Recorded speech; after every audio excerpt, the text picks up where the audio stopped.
Good morning, ladies and gentlemen. Welcome to the 532nd board meeting of the California Regional Water Quality Control Board, Central Valley Region. I'd like to introduce the board members and staff at this time. On my far left is John Constantino of Grass Valley. Yesterday, John's mother and brother were here. Next is Jenny Lester Moffett of Davis. On my far right is Bob Schneider of Davis also. Yolo County is well represented on this board. Sitting next to me is Sandra Meraz of Alpaugh, which is in Tulare County, and I originally hail from Tulare County, so we're represented too, but I'm Carl Longley, and I now live in Fresno. I might point out that, first of all, yesterday we had a very interesting presentation, a very in-depth presentation, quite frankly, on drought issues, and found that very informative. I want to extend my thanks to all those who participated. But yesterday and today is the first time this board meeting is being webcast to the public. Now, it means you can stay home. We'd rather you come out here and look at our shining, smiling faces, but I'm told they show up on the webcast too. So I'll now introduce Executive Officer Pamela Creedon, who will introduce her staff. Thank you. Good morning, Dr. Longley and members of the board. Across the room from me to my left is Andrew Altavogt, Assistant Executive Officer in the Sacramento office. And next to Andrew is Patrick Palupa, Senior Staff Counsel for the board. To my immediate right is Alex Mayer, Staff Counsel for the board. To my far left is Karen Lanfranchi-Rizzardi, Executive Assistant for the board. And next to Karen is Ken Landau, Assistant Executive Officer in the Sacramento office. And to my immediate left is David Koop, Senior Staff Counsel for the board. In the audience, we have Clay Rogers, Assistant Executive Officer in the Fresno office, Clint Snyder, Assistant Executive Officer in the Redding office, and I believe Richard Lankarovich, Assistant Executive Officer in the Sacramento office, and Linda Bracamonte, who will be replacing Richard and is actually acting in that place in his place right now. So she's in the audience as well. And we have a number of staff. Thank you. Thank you very much. Jenny, could you please lead us in the pledge? I pledge allegiance to the flag of the United States of America and to the republic for which it stands, one nation, under God, indivisible, with liberty and justice for all.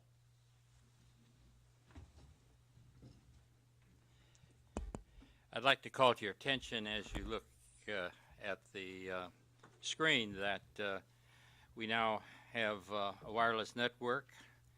Very happy to have that, and as you can see, the password to it. So for those of you who would like to log on for whatever reason, you could actually bring us up on your iPad or whatever and watch us both ways. But we'll move on to the minutes, and the first set of minutes we have is Carl? yes. I just wanted to say that, we often just say the pledge, but today it's particularly important, and that's the anniversary of D-Day and World War II, which is something to be thinking about. So thanks. Member Snyder, I can't hear you over here. Do you have your microphone? I'm on? sorry, I was just saying that I think we often just say the pledge, but today I think it has more meaning because it's the anniversary of D-Day 70 years ago. Very momentous occasion. Changed the world. Thank you, Bob. Moving to the minutes, we have the March 27th, 28th board meeting. Do I have any comments on that? If not, do I have a motion? I move. Second? Second. Jenny moves, Sandra seconds. All in favor state so by saying aye. Aye. I abstain. I wasn't at that meeting. Okay. Opposed? And John abstains, so motion carries. Moving now to the May 15th, 16th workshop in Reading. Grant, I sent you back an email last night with some comments. Could you do the mic? Can we approve that in the afternoon? The Okay, second minute. we'll come back to this in the afternoon. Thank you.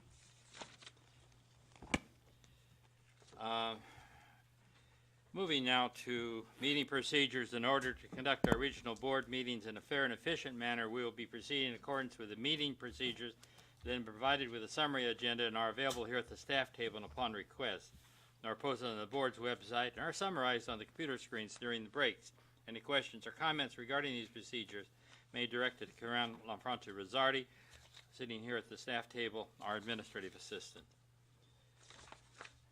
Moving on, board member communications. Are there any discussions?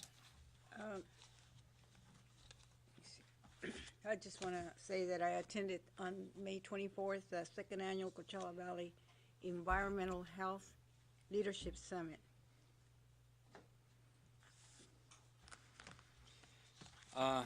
Any other comments or discussion?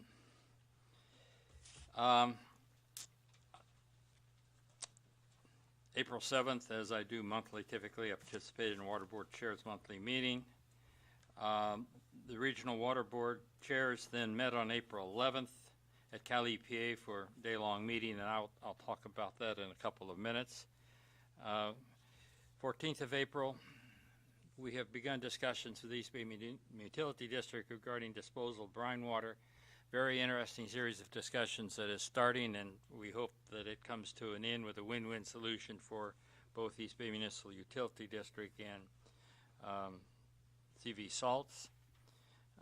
As Jenny said yesterday, we had an oil field tour on 17 April in the Kern County area.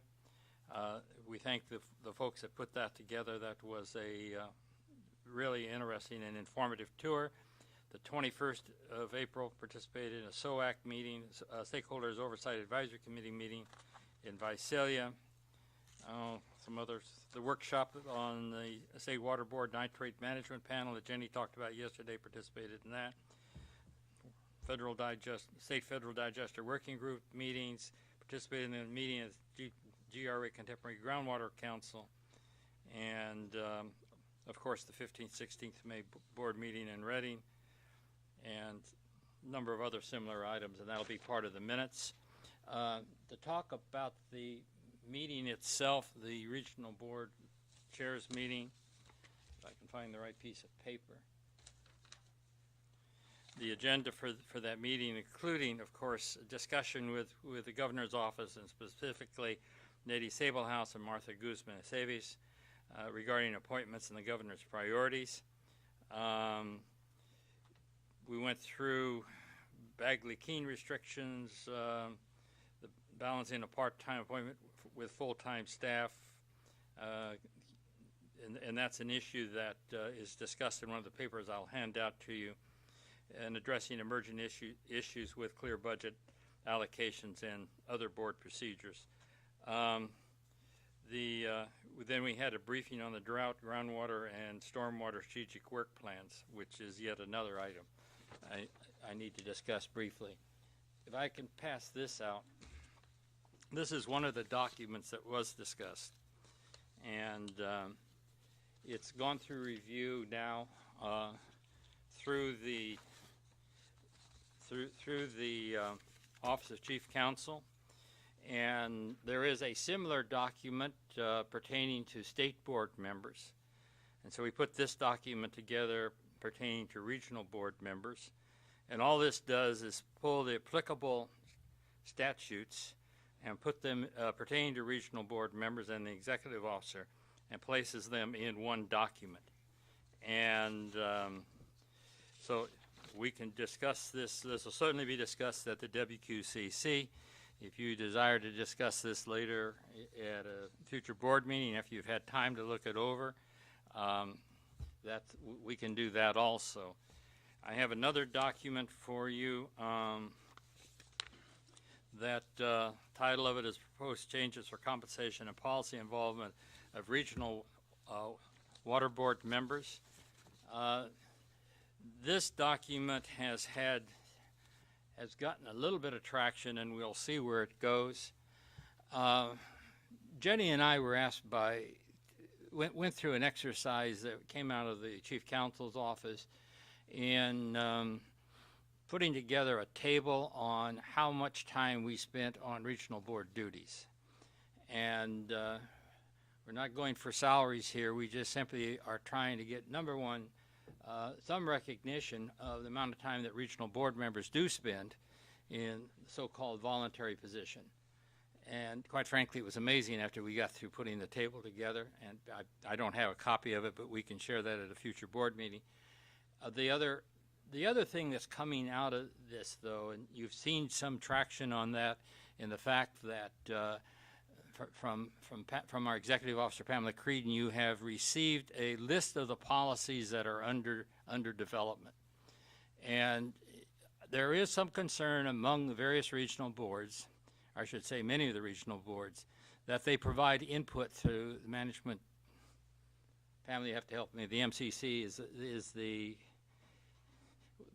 acronym.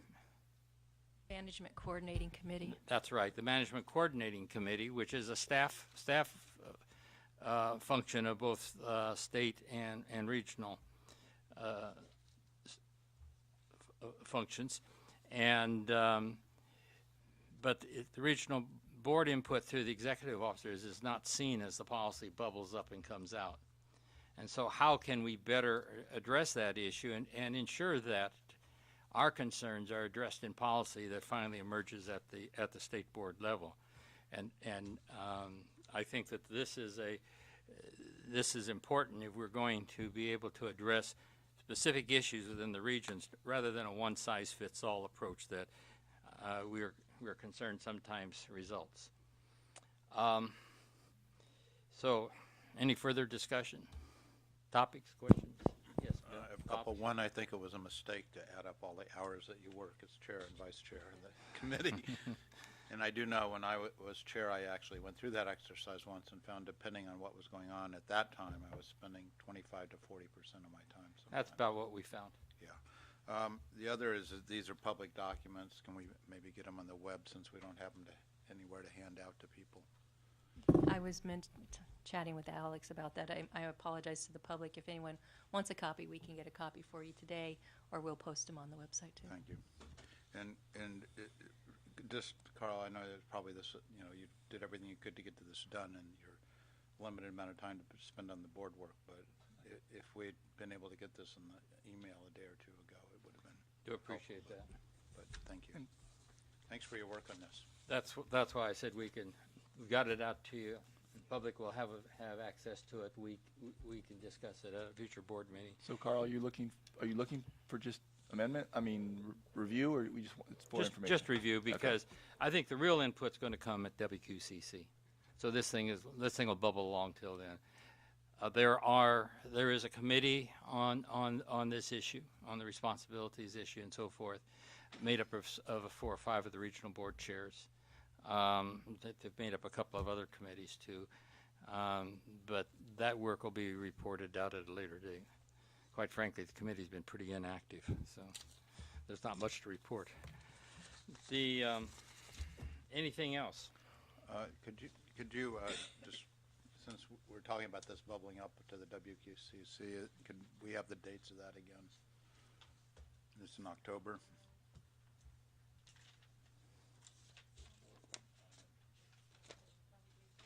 Thanks. So, and again, just thanks for all your work on this. Thank you very much. And what are those dates? It's Okay. October 2nd and 3rd, October 2nd and 3rd. There you go. with a optional half-day field trip on October 1st. Good. Hope everybody has that on their calendar. Very good. We'll move on then to agenda item 11, public forum. Does anybody wish to speak on any matter not before the board in today's agenda? You don't have any cards? And not seeing anybody sprinting up to the podium, we'll move on. Executive Officer's report. Dr. Longley, I don't have anything to add. There was an employee who is to receive a Sustained Superior Accomplishment Award, Christine Job. She's not here today. She wasn't here yesterday or today. So I will present that to her, but I will have her come back at the next board meeting and do the reading for you. I thought those, the write-ups for each of the Sustained Superior Accomplishment made it into my EO report, but they did not. So they'll be part of that next time. And so she can get a picture with the board.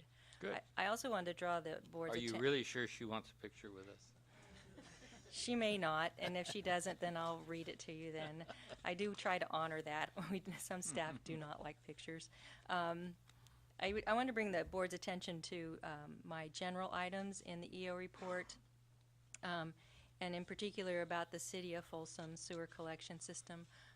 We do, and I sent copies of the complaints we've been receiving from Ms. Laurent in Folsom regarding that. Staff updated, put an update in the EO report on where we are with the City of Folsom. So I wanted to bring that attention, your attention to that, and also on the new ammonia standards and the proposed. We're working with the dischargers on a proposed region-wide stormwater permit. I just wanted to highlight those out of my EO report for you. I appreciate that, and it just for the board, I followed up on that particular item and was briefed by Pamela and her staff. Briefed more. In fact, I received one of the engineer reports from the City of Folsom, perused that report, and I tell you, staff is right on top of this issue, and I, quite frankly, don't see the issue that Ms. Laurent sees. Thank you, Doctor. That's all I have. Thank you very much. Moving on to agenda item 13, the uncontested calendar. This is a time and place for a public hearing to consider adoption of uncontested items 25 through 29. That includes other business, MPDS permits and time schedule orders, waste discharge requirements and time schedule orders, WDR MPDS rescissions, change of name and/or ownership. Does anyone wish to discuss any of these items? Ken, are there any late revisions? Oh, Andrew's doing late revisions. Dr. Longerly, Andrew Altvogt, Assistant Executive Officer. There is two small late revisions to item 26D, El Dorado Irrigation District. The first is in the change to the response to comment for comment number 1. And the second is small language changes related to the provision 6C3A on the salinity evaluation and minimization plan, and the discharger has seen these and agreed to them. Thank you. Do I have a motion? I'll move the long list. I just want to say it's like there's a lot there. Yeah, with late revisions? With late revisions. Yeah. Thank you. So Do I have a second? Second. John moves, Bob seconds. All in favor state so by saying aye. Aye. Opposed say no. Abstentions? Motion carries. We'll now go to agenda item 14, oil field regulatory program activities. At this time, we'll receive a Dr. Longley? Yes. We have the group. Oh, you want to go to that first? We'll Yeah. let people go home. Oh, that's a good idea. This is the time and place, and this is agenda items 16, 17, 18, 19, and 22. This is, you thought you had a long list before, John. This is the time and place for a hearing to consider several agenda items that we believe will not require a staff presentation or public testimony. These are item 16, Delano Growers Grape Products, Grape Juice Processing Plant, Kern County, revision of waste discharge requirements and a new time schedule order. Item 17, the Harris Wolf California Almonds, Ballyco Processing Facility, Merced County, with new waste discharge requirements. Item 18, Colusa Industrial Properties Wastewater Treatment Facility, Colusa County, revision of waste discharge requirements. Item 19, Yosemite National Park, El Porto Wastewater Treatment Facility, Mariposa County, MPDS permit renewal and rescission of a time schedule order. And finally, item 22, City of Vacaville, Easterly Wastewater Treatment Plant, Solano County, MPDS permit renewal and rescission of a time schedule order. Is there anyone present who is contesting any of the proposed actions and wishes to present evidence or testimony on this matter? We have no cards and seeing no one. Since there is no one present to contest items 16, 17, 18, 19, and 22 that I've just described, the board will proceed based on the agenda materials and the records of those cases.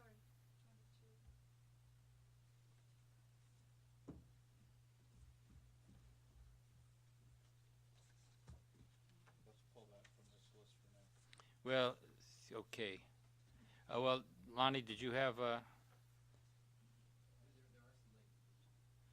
there are late revisions, and I have a card from a Mr. Cunningham for agenda item 22. Mr. Cunningham, are you here? Well, we've got to do it separately, that's for sure. So let's drop 22. We'll go item 16, 17, 18, and 19. There are no late revisions or staff comments, is that correct, on these items? There are other than the ones you just gave us. No, there are late revisions to 16 through 19. Right. Yeah, 16, 18, and 19 have late revisions, Dr. Longley. Could you go ahead and give those to us? Sure, so I'll do 16 and so 16, there are small changes to the update the parcel numbers in finding 3, and then there's changes in the frequency of the monitoring reporting program. So that's for the Delano grape growers, and they have seen that and have approved of that. Item 18. Item 18 has a few changes as well related to the need for a new report of waste discharge for a biomass facility that we're currently prohibiting. It hasn't finalized through the CEQA process, so once that's done, they'll submit a new report of waste discharge so that they can be added to the Calusa Industrial Properties overall discharge. It's one of many facilities regulated under this order. There's also a few changes to the flow measurements based on water balance numbers that were going back and forth. Those relate just to a domestic wastewater treatment system, and then a couple provisions related to that waste discharge requirement and the due date for when it's due after they get their CEQA approved. Any further late revisions? And yes, on item 19, there's a small language revision on page 18 of the order, and then some changes to references in other places in the order. The discharger has seen this but has not gotten back to staff on whether they agree with it or not. Okay, nobody's here from the discharger. Am I correct? This is the U.S. Department of Interior. Oh, okay. Dr. Longley, Yes. let me add for that item that this is Clay Rogers, Assistant Executive Officer in Fresno, that those changes are editorial and make no significant comments. We have sent emails, made phone calls to them to get back. They had not responded though, but they do not make any significant change to the order. Very good. Any other late revisions? Actually, Dr. Longley, not a late revision. I spoke with Mr. Cunningham on the City of Vacaville order. He is not contesting. He would just like to say nice things about staff. So we could let him say nice things about staff and include it and not have to go through another whole hearing procedure, if you would like. If that's the pleasure of the board, we'll go ahead and do it. Are there any late revisions on 22? No, Dr. Longley. Okay, Mr. Cunningham? Good morning, Mr. Chair, members of the board staff. I apologize for creating any confusion. No problem The board's consideration of this NPDS permit for Vacaville is the culmination of a very long, challenging process. I just wanted to take this opportunity to thank the board and especially to thank board staff for what has turned out to be a collaborative effort to bring this, what we feel to be a very fair and reasonable permit forward. So thank you very much. Those are good words, and we appreciate them. Thank you very much, sir. Okay, does council have any legal issues to discuss at this time? No, I do not. The hearing is now closed. The chair will entertain a motion to take these actions. I'll move that we approve items 16, 17, 18, 19, and 22 with late revisions. Do I have a second? Second. Bob moves, Sandra seconds. This is a voice vote. Call a roll.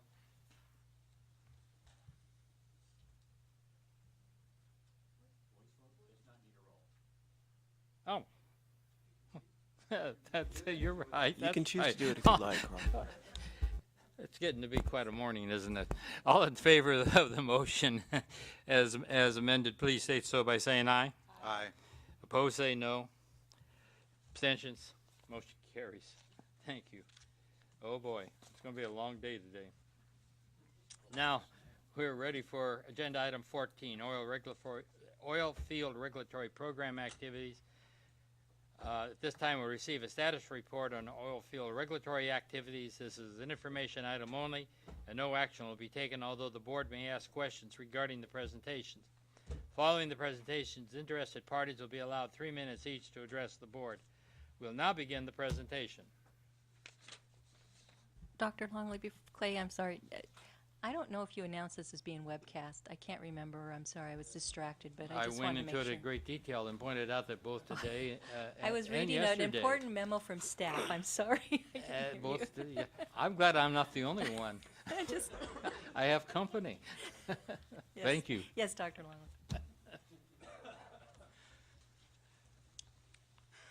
Good morning, Chairman Longley and members of the board. I am Clay Rogers, an Assistant Executive Officer in your Fresno office, and I'm here today to update you on activities in our oil field program since I last spoke on this issue in December.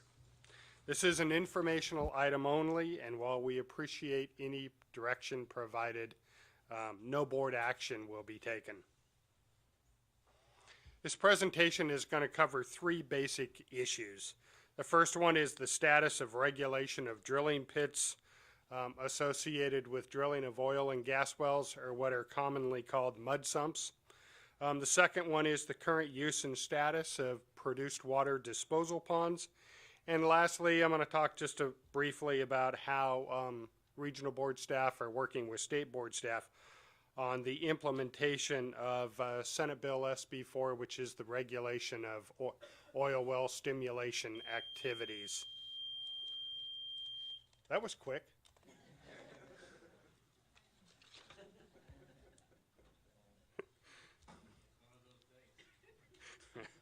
I'll start with a discussion of drilling muds with a short refresher on why drilling muds are used. Drilling mud is a critical part of the drilling operation. This is a simplified cross-section of a drill rig, but shows the primary purposes of drilling mud.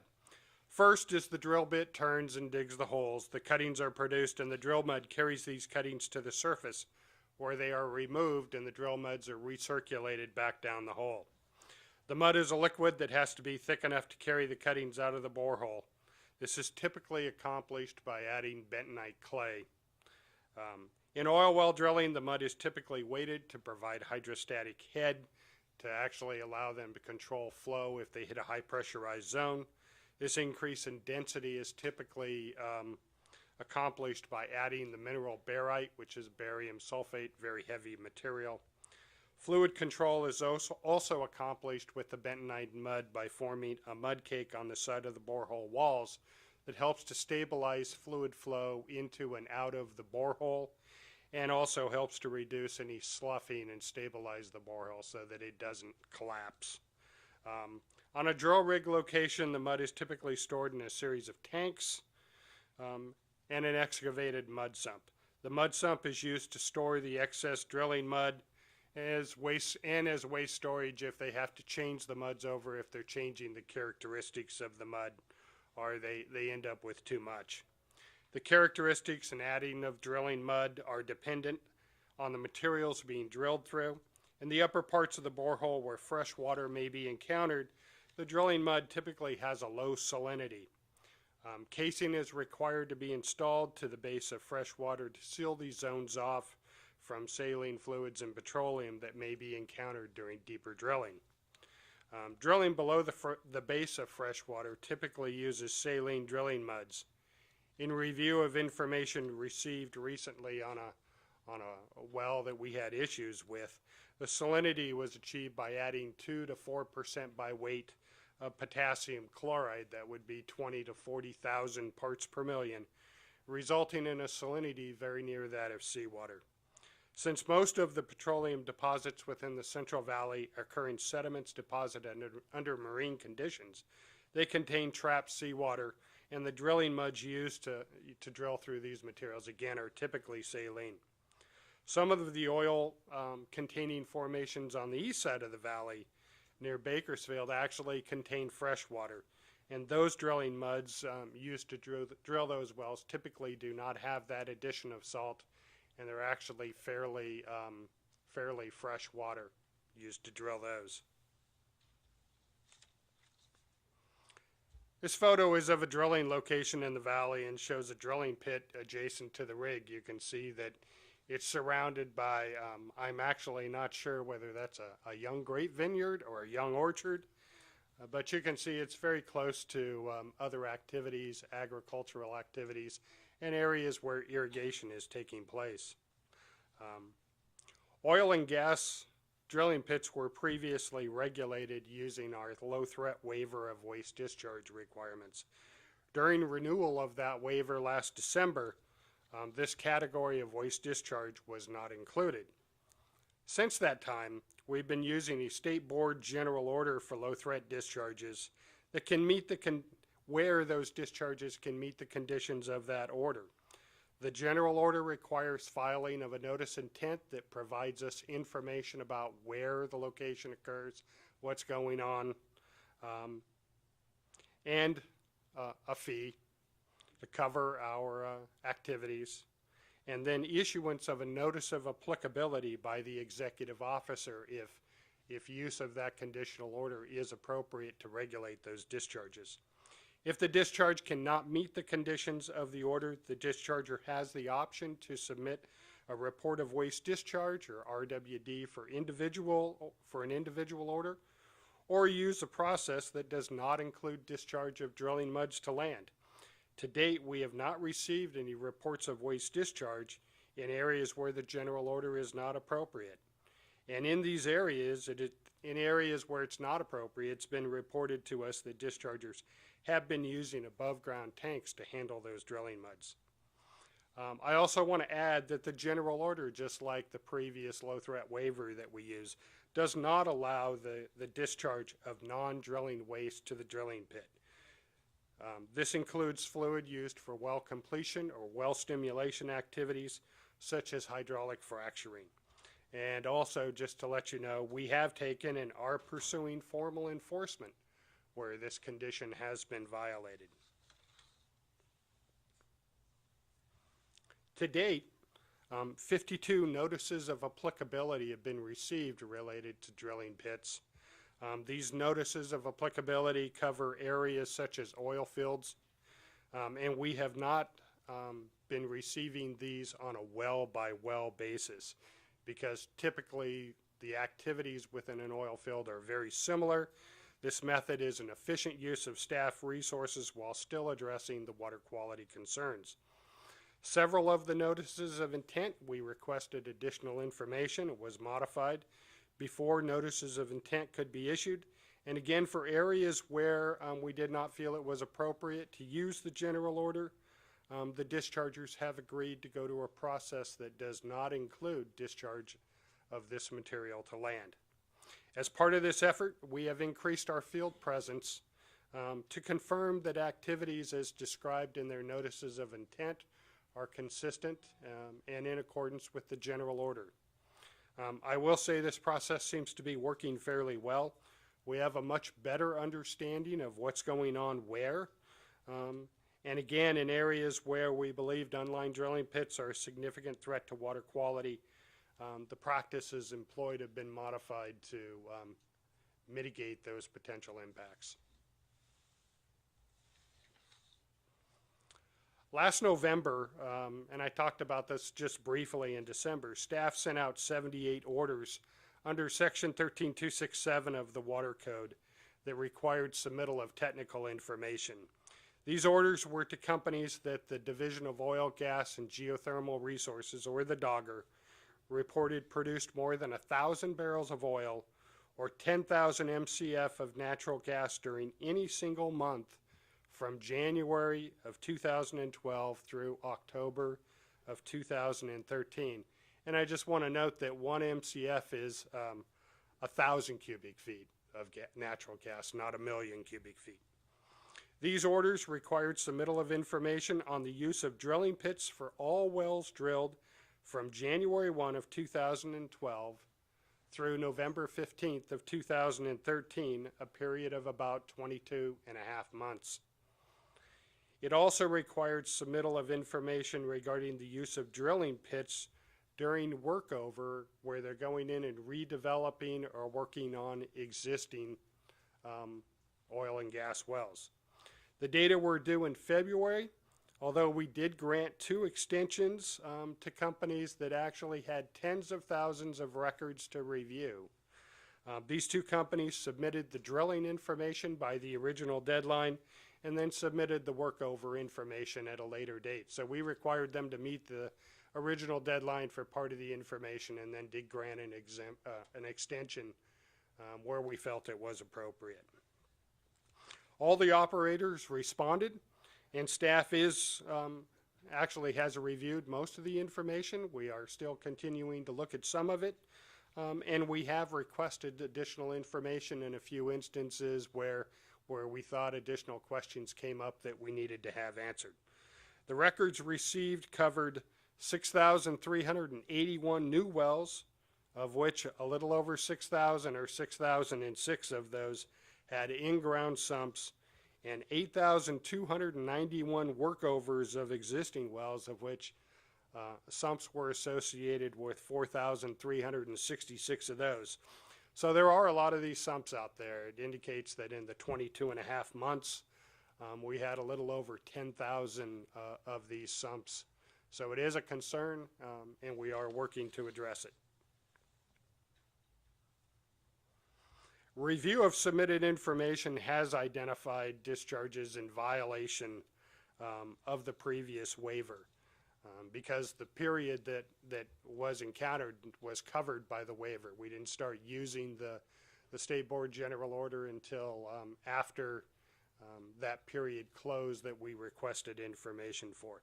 Formal enforcement actions are being considered.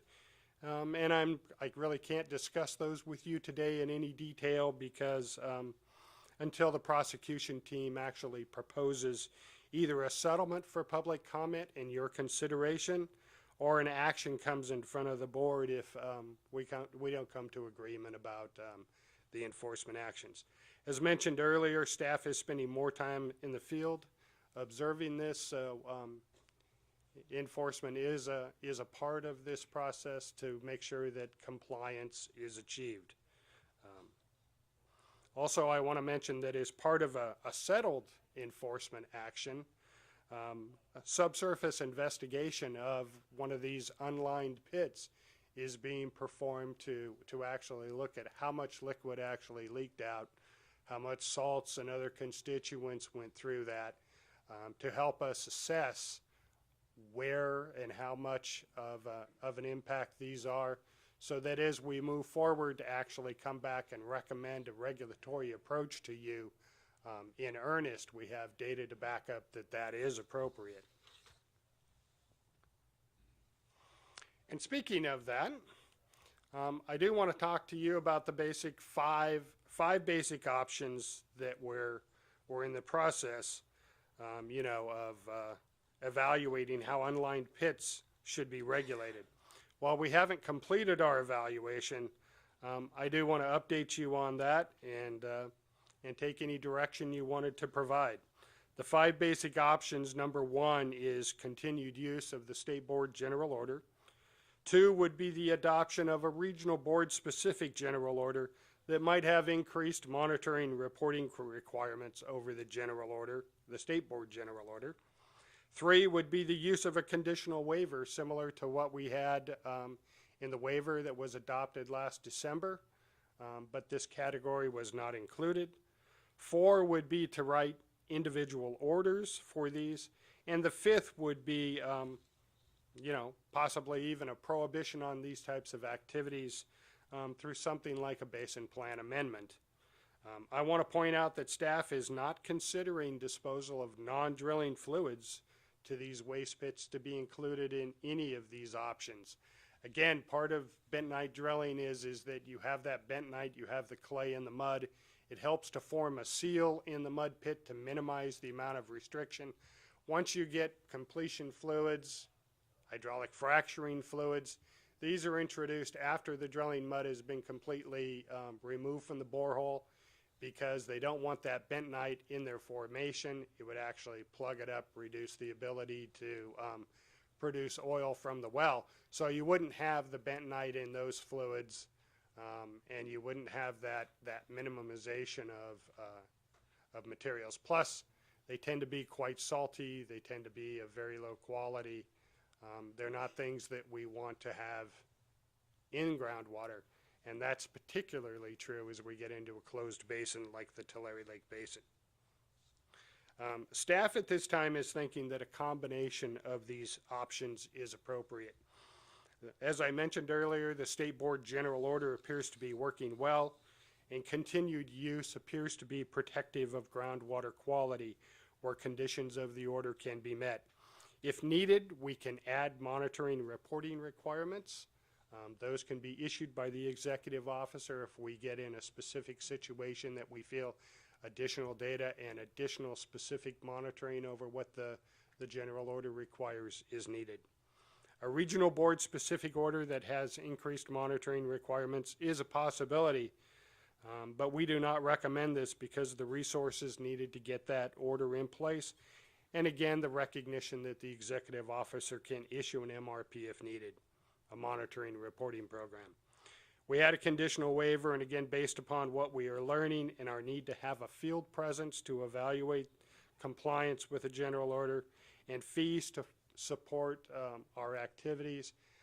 We like the idea of a notice of intent, so we actually have an understanding of where these activities are going on with some recognition that steps are being taken, and then we can actually go out and confirm that compliance with a little bit more specific order is required. Individual orders are always an option and would be employed if needed. We do not support a blanket prohibition because the other options appear to be adequate to protect water quality. And if an option is proposed that is a significant threat, sufficient containment or use of other methods that didn't include discharge to land would be pursued. Realizing that we are still evaluating data at this time, staff is leaning toward using the existing State Board General Order where an executive officer issued monitoring and reporting program can be used if monitoring is needed. If a discharger proposes land discharge that would not allow use of the general order, again, we'd go the individual order requirement that they go to something other than land discharge. I want to talk about produced water. And produced water is that 1.9 billion barrels of water produced with oil in the Central Valley yearly. This 1.9 billion barrels is what was measured in 2012. The DOGA reports that about 848 million barrels of water were used for enhanced oil recovery. We know that some of this water is recycled for that as part of that 848 million barrels. Clay, for some of us that are not that familiar with barrels, could you put that in millions of gallons or some other acre feet or some other feet would be well, a barrel is 42 gallons. You're telling per me to barrel. do the math. Yeah. I was hoping you wouldn't make me go there. 42 times 2 would be 84, so something on the order of 80 billion gallons. I'm not good enough to do the math to divide that by 325,000 to come up with acre feet off the top of my head, but it's a lot of water. If I remember rightly, it's in the hundreds of thousands of acre feet. Okay. It's okay. I think we have 3 or 4 engineers working on that conversion. Thank you. I'm sure one of them has a calculator. Very good. Go ahead. Sorry. That and by the way, before you go on this, and I was going back a bit, so excuse me for breaking that. But what is your staffing profile? How many folks do you have now? How many do you anticipate to have in the near future? And how well are you able to provide oversight to this? At this time, we don't have specific resources dedicated to oil field activities. We do have two staff that work primarily on oil field issues, come out of our Title 27 and Non-15 programs is actually where those resources come from. So it's a lot of work for two persons to do. There's a lot of activities going on, and we've increased those activities significantly. There are some additional positions. I believe it's 14 positions that's in the proposed budget to associated with activities related to Senate Bill 4 for well stimulation. That's in the budget for the Water Board. Some of those are limited term because there's some additional work that State Board has to do. Those 14 positions are for the entire Water Board system, and I don't know exactly how many of those resources will be given to the Central Valley Water Board. That'll be decided once the budget is approved and we move forward. I anticipate that we're going to get some, but I hate to speculate too much until we officially hear what's proposed. And I presume all of those will find its way into the executive officer's report. It will as soon as we formally are notified of what we are going to receive. We'll make that public. Thank you. I'm sorry for interrupting you. Oh, no worries. Anyway, the Dogger reports that 848 million barrels of water used for enhanced recovery in 2012. We realize that a significant portion of that is recycled produced water, where that water is appropriate. But we also realize that there is a significant amount of water imported into the system to support those enhanced oil recovery activities. An additional 675 million barrels of wastewater were injected using Class 2 disposal wells regulated by the Dogger under the Underground Injection Control Program. And then the remaining water has to be disposed of somewhere else. We believe the majority of that ends up in surface ponds, or what we'll refer to as produced water sumps. A small portion of that water where the quality is appropriate is actually recycled for irrigation. Again, I spoke about some fresh water coming out of some of those oil fields in Kern County. We certainly have encouraged people to recycle that water where the quality is appropriate, and there are a fair amount of water that goes to Coella Water District and some other folks for mixing and reuse in that water short area. We have about 85 sets of waste discharge requirements that regulate the discharge of produced water to about 475 ponds. And this is an aerial photograph, a couple ponds that a couple of you might recognize because we visited this set of ponds on a tour in April down to Kern County. It's out on the west side near the Bell Ridge oil fields. Many of these waste discharge requirements, that 85 sets, actually need to be updated. Some of them are quite old. That's one of the activities that we're trying to use our resources to get these updated. Or where we determine that an unacceptable threat to groundwater quality is posed by these facilities, we're working to actually get these facilities closed and have the wastewater appropriately discharged by a different means in a manner that does not pose a threat to water quality. We've known for some time that we never had a complete inventory of where all the ponds are located, and we've been reviewing aerial photographs to look for those ponds we're aware of, confirm that they're still there, and also identify ponds that we were not aware of. Last summer, we requested that the Division of Oil, Gas, and Geothermal Resources provide us information from their records about sumps, and we recently received information in Kern County, which is where the majority of these sumps are produced, We will be requesting and have requested additional information for other petroleum producing areas of the region. This map shows the locations of 628 sumps that we are now aware of in Kern County and southeastern Tulare County. Approximately 400 of these sumps are considered by the Dogger to be active. This group appears to include most of the ponds that we have under waste discharge requirements. Again, we've requested information about areas off to the northwest and Sacramento Valley to make sure that we cover the entire region. These will be primarily in western Fresno County and western Kings County. But you can see there's still quite a few. Those gray areas in the background, those are actually the locations of the oil fields in Kern County and in the visible portion of this map. So you can see these sumps are within the oil fields for the most part. We'll go from there. Staff is conducting inspections of the sumps identified by the Dogger and evaluating their status. We have completed this task for areas south and east of Bakersfield in the Mountain View and Edison oil fields.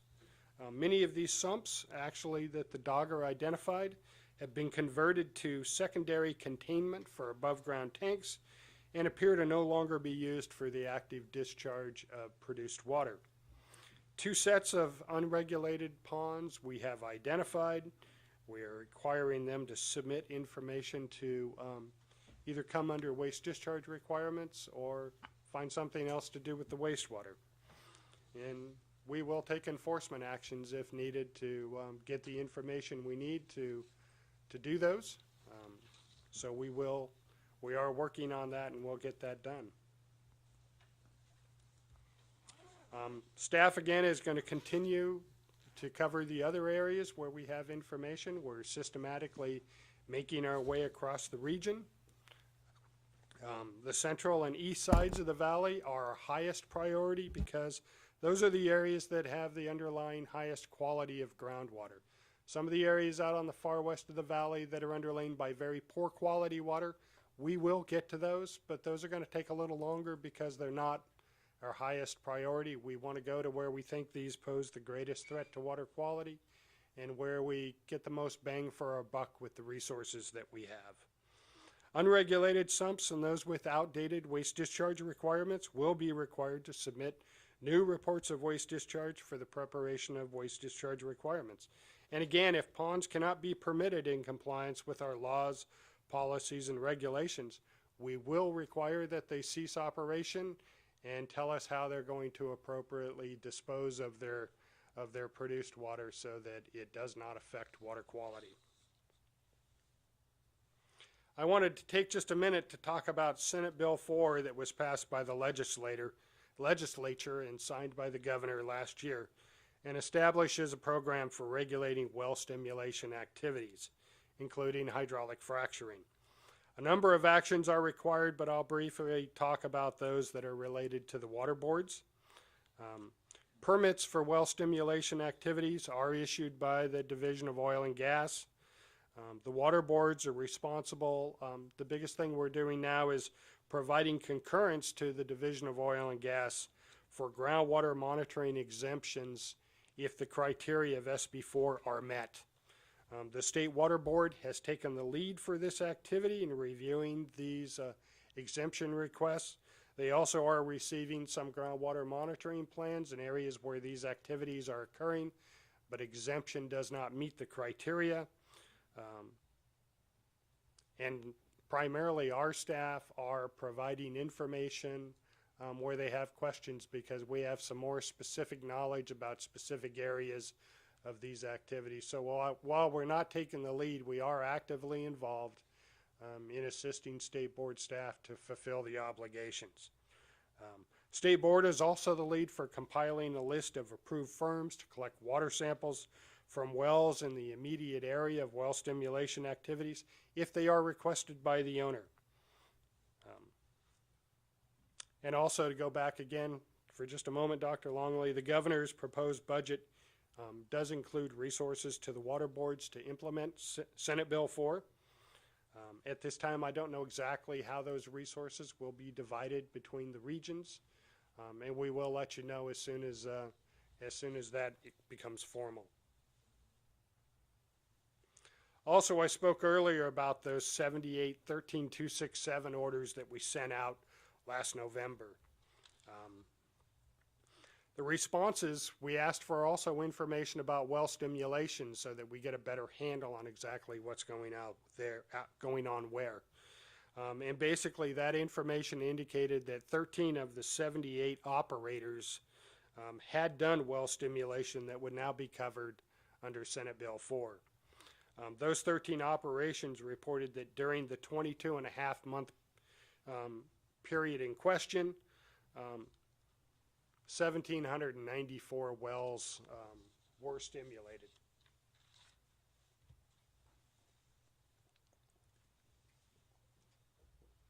So it is an activity that there's quite a few of them being. And on your previous slide, what about the rest of them? Were we still pursuing those folks? You got 65 others. Yeah, well, their reports indicated that they did not do hydraulic fracturing. Oh, okay. Thank you. So yeah, when I said 13 of the 78, it was 13 of the 78 reported that they did. The 65 others indicated that they did not. Sorry for being a little unclear. In summary, we're working diligently with our available resources to put a program in place to appropriately regulate drilling pits to ensure that water quality and the environment is appropriately protected. Secondly, we're addressing issues associated with produced water, and we're working to make sure that all of these land discharges are under waste discharge requirements and that they are protective of water quality and the environment. And in those areas where they're not protective, to make sure that that water is handled by a different method. And lastly, we're continuing to work with state board staff to see that our obligations under SB 4 are fulfilled, and again, that water quality is protected when well stimulation activities occur.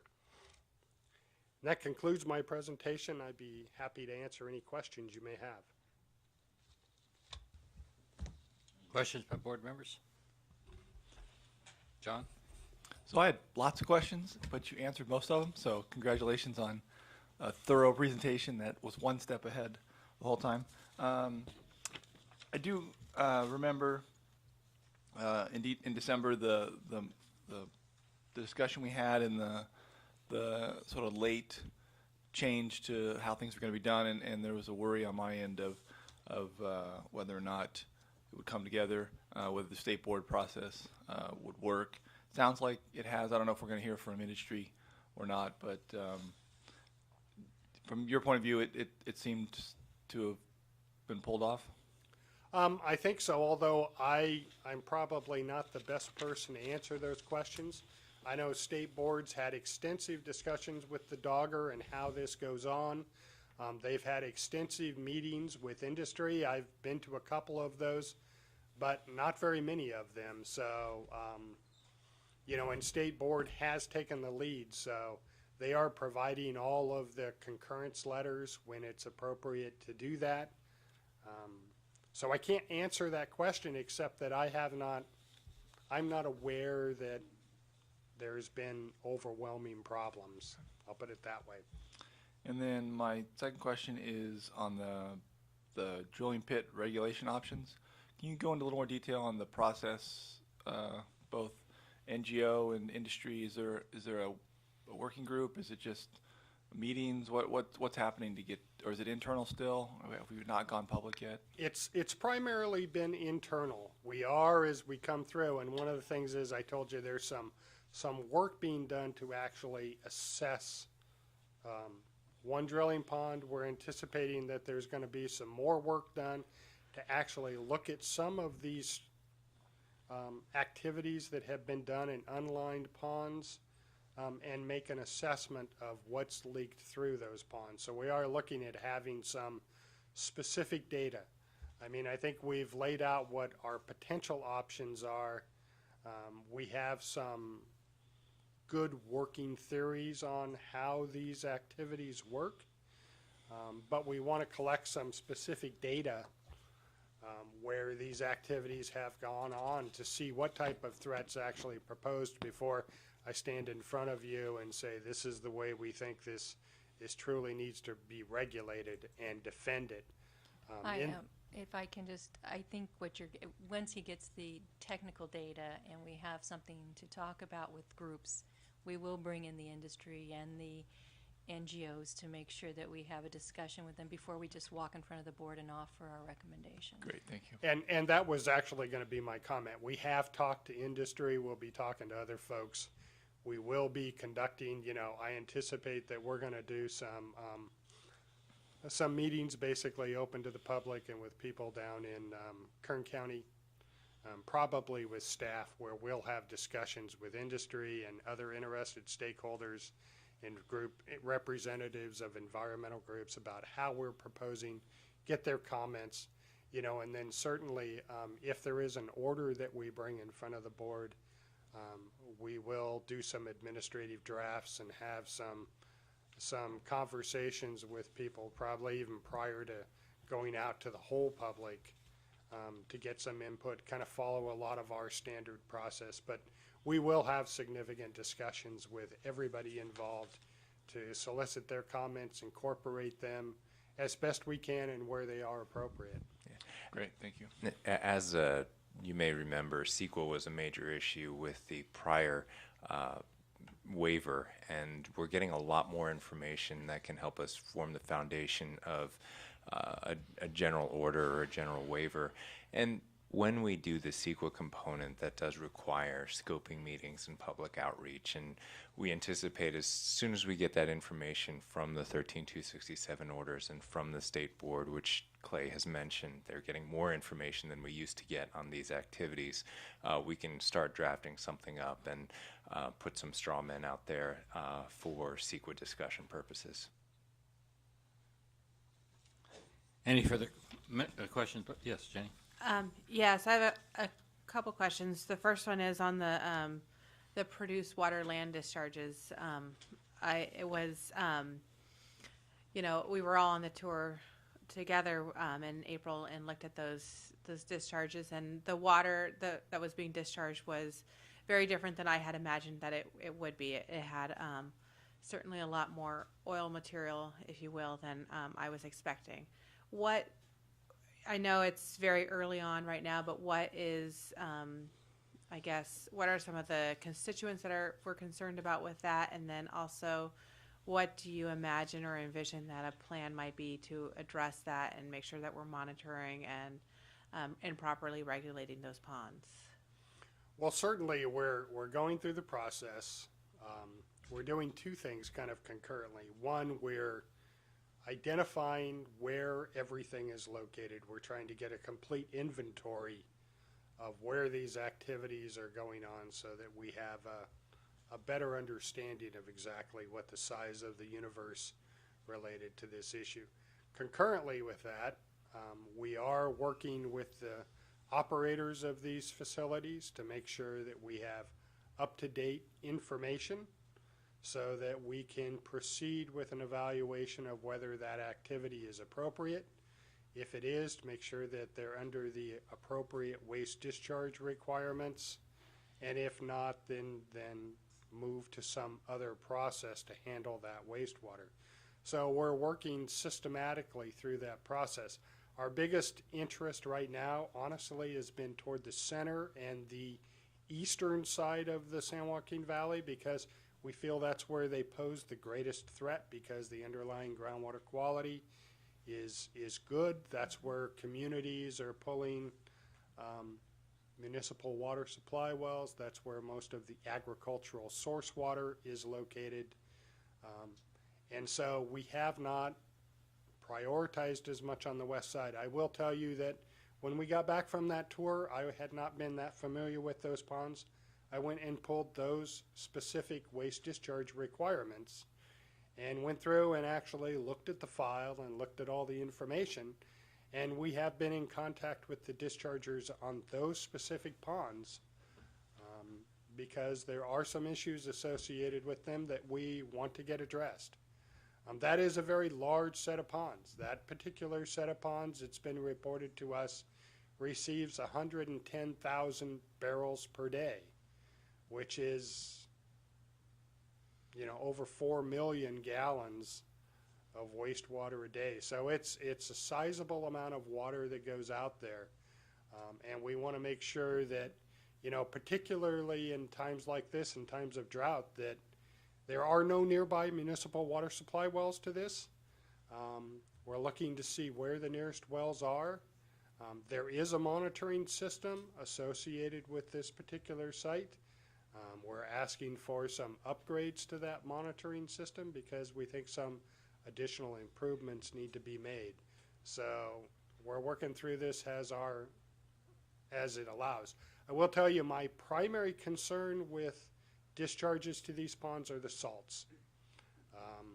You know, because ultimately the salts are what accumulate within the within our aquifers and will impair our ability to use this for beneficial uses. Some of the specific constituents, we always have those, the sodium, the chloride, the sulfates and whatnot, but boron is another one that we're looking at very specifically because it can be such an impact to the agricultural uses of water, and boron is typically pretty high in some of these discharges. So we are looking at this. There is some petroleum in some of these. I will tell you, for the most part, they are relatively what I'll call long chain or not real mobile constituents, so they tend not to be overly soluble. A lot of those are, you know, like where we were looking at the initial pond, that's where the oil gets accumulated because it basically serves as an oil water separator. But again, we will be looking at the petroleum constituents, but in the long term, they're probably not our greatest concern to water quality because they will degrade in the environment. You know, we will be working with the Air Board on some of our permits because of some issues. You know, if you have the more volatile portions of some of that, there is some air quality issues that we want to make sure we're working in concert with agencies responsible for those portions of it to see that, you know, if we're including provisions and specifications in those orders, that they appropriately incorporate other agencies' requirements. Thank you. I'm glad to hear that the areas in which you're giving priority, I think that is a great tactic. And I'm also glad to hear that the ponds that we saw that had, you know, a vast amount of water being discharged are also getting attention, even though they're not necessarily in the middle or the east side of the valley. They were mostly west side that we see. Yeah, they are quite a ways west. So Yes. Fortunately, the water underneath that specific facility is not very high quality. Yeah. It doesn't meet our definition of high quality waters. But, you know, it still needs to be protected, and at the volume that goes in there, I'm concerned not only that, but, you know, if we're pushing a lot of water into the system, what are the down gradient potential effects if there is fresher water out here someplace? We want to make sure that that water is available for the appropriate use. And certainly we're seeing some development of water that we haven't seen in the past because people are desperate, particularly along the west side of the valley, to find water to keep their almonds and other trees alive if their surface water supplies have either been greatly reduced or in some cases completely cut off. Thank you. I just want to give you just a general thanks for being there with us on the tour, being able to provide a bunch of resources. This has certainly been a program where we've stepped up a lot in the past year, and I appreciate all the work that you've done and all the work that your staff has done. I think we are on a very good path, and I want to thank you for that leadership. Thank you. Bob? My guesstimate on the back of a napkin was that 1.9 billion barrels was about a little bit under 300,000 acre feet. Does somebody have a more exact number, but that's close, huh? No, that's We close. geologists are used to rounding off to a million years, so rounding off to the nearest 100,000 barrels probably safe. I won't tell you some of my geology stories. But that is, in the recent reports, and we're reading them in the clips today, of the dewatering of the aquifers, and this is part of that in the Central Valley is actually resulting in perhaps additional earthquake activity, and now the height of Mount Whitney might be higher than it was when I last climbed it. And you're getting older too. The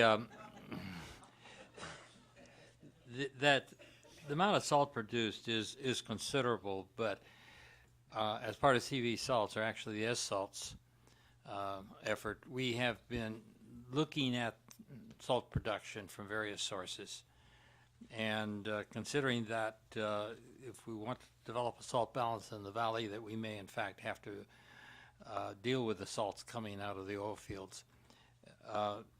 It turns out to be a minor fraction of the total salts that we're having to deal with, a very minor fraction, a couple percent, I think. But it still is a local issue that has to be addressed. Excuse me. And yes, if in times of drought, it's amazing how lower quality waters that people typically would not have anything to do with become very, very valuable. So as we go through the CV salts efforts, I think it's important as we continue to try to incorporate the oil production operations into that.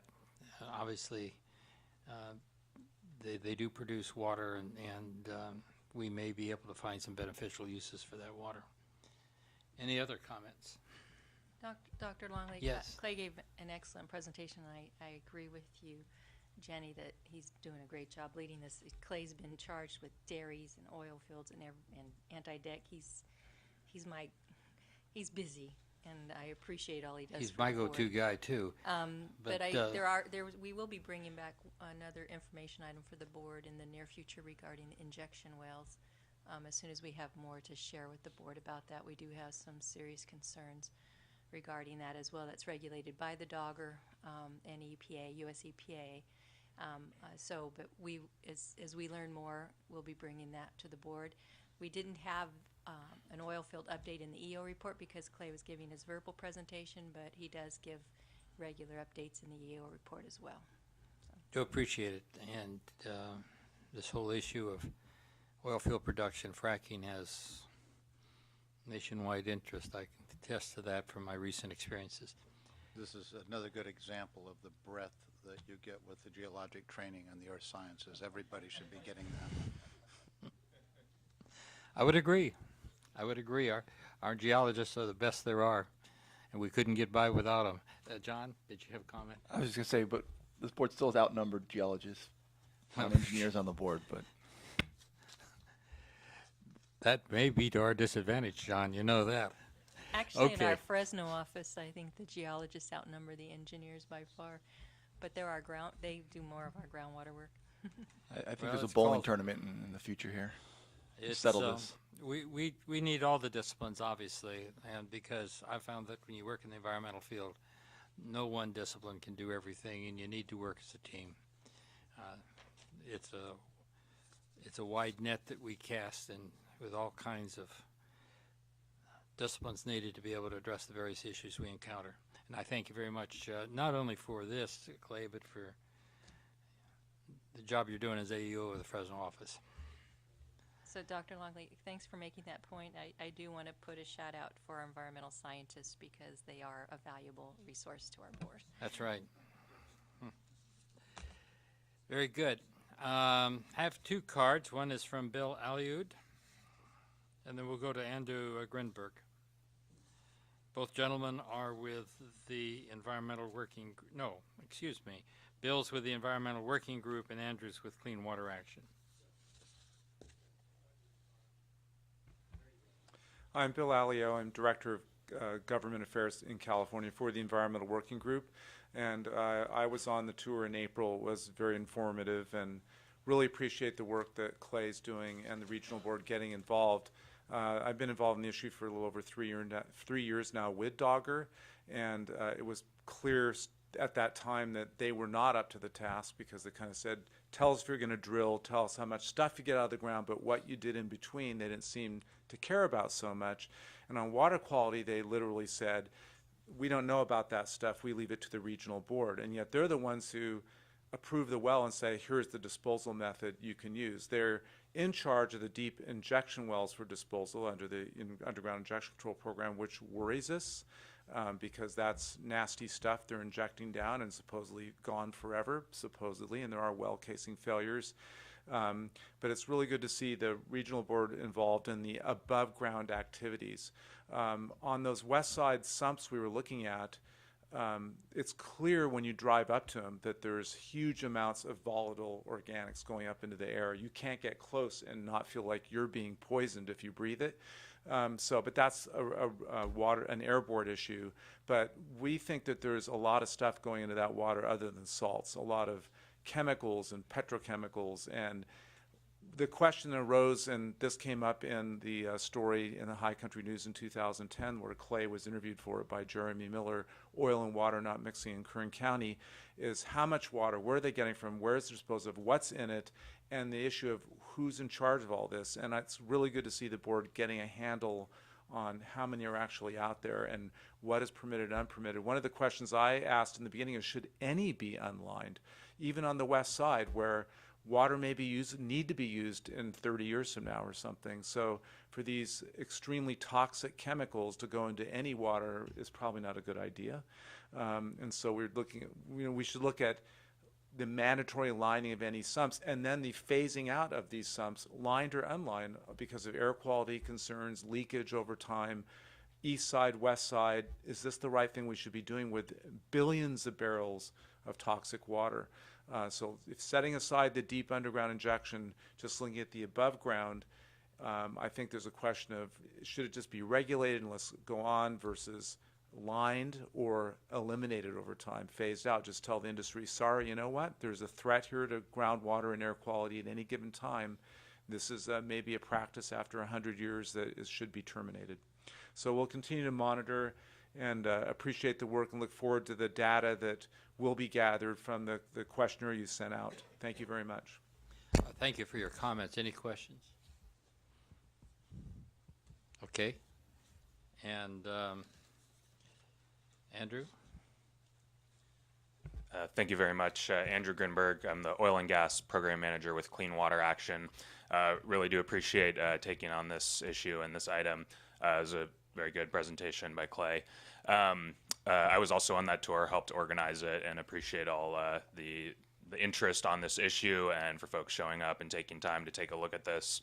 I would agree with most of the things that Bill said. Really underscore that the involvement of the Central Valley Board is very much appreciated in the absence of adequate regulatory oversight from Dogger. I would say the same thing about the State Board, that it's good to see them taking more of a role in this, both legislatively mandated under SB 4 and also just in the interest of water quality, stepping up to the plate.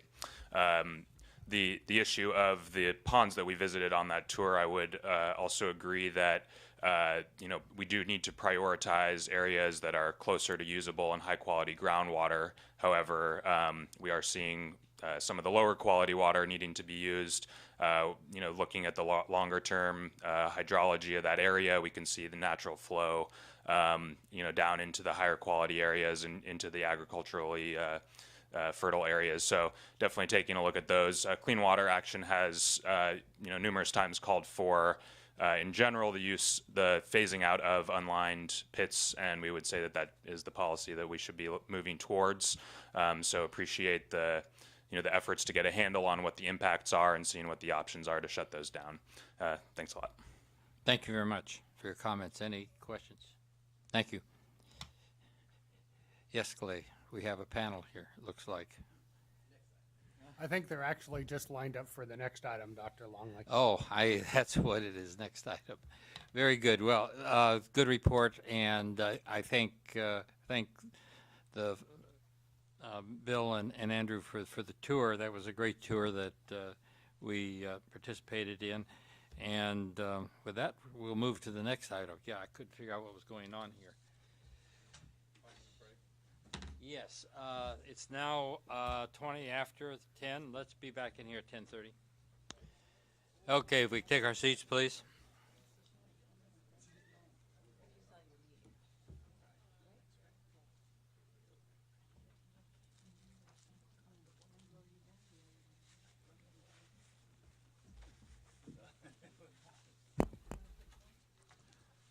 We're on agenda item 20, status of ILRP non-participant compliance and enforcement activities in the eastern San Joaquin River watershed.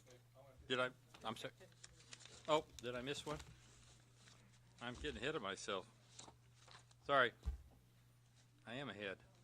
Hearing procedure, Baker Commodities, agenda item 15. Thank you, folks. It's time and place for a hearing to consider revision of waste discharge requirements and a new time schedule order for the Kerman rendering plant in Fresno County. Is there anyone present who is contesting the proposed actions and wishes to present evidence or testimony on this matter? Thank you. That there are persons present wishing to contest this item, we will proceed with the hearing. This hearing will be conducted in accordance with the notice of public hearing and meeting procedures published with the meeting agenda. At this time, evidence should be introduced on whether the proposed action should be taken. All persons expecting to testify, please stand at this time. Raise your right hand and take the following oath. Do you swear the testimony you're about to give is the truth? If so, answer, I do. Thank you.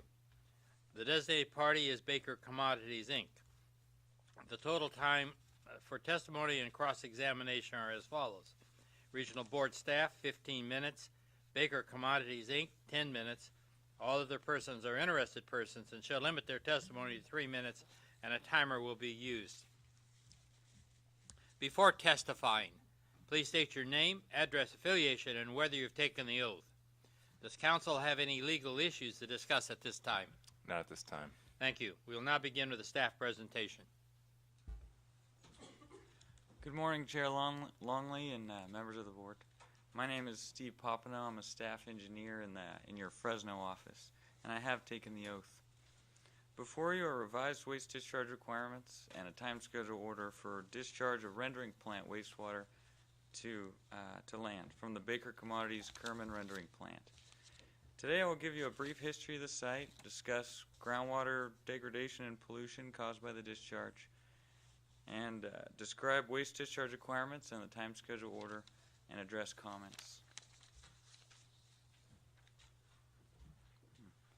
As shown here highlighted in yellow, the plant is approximately 1 mile southwest of the city of Kerman in Fresno County.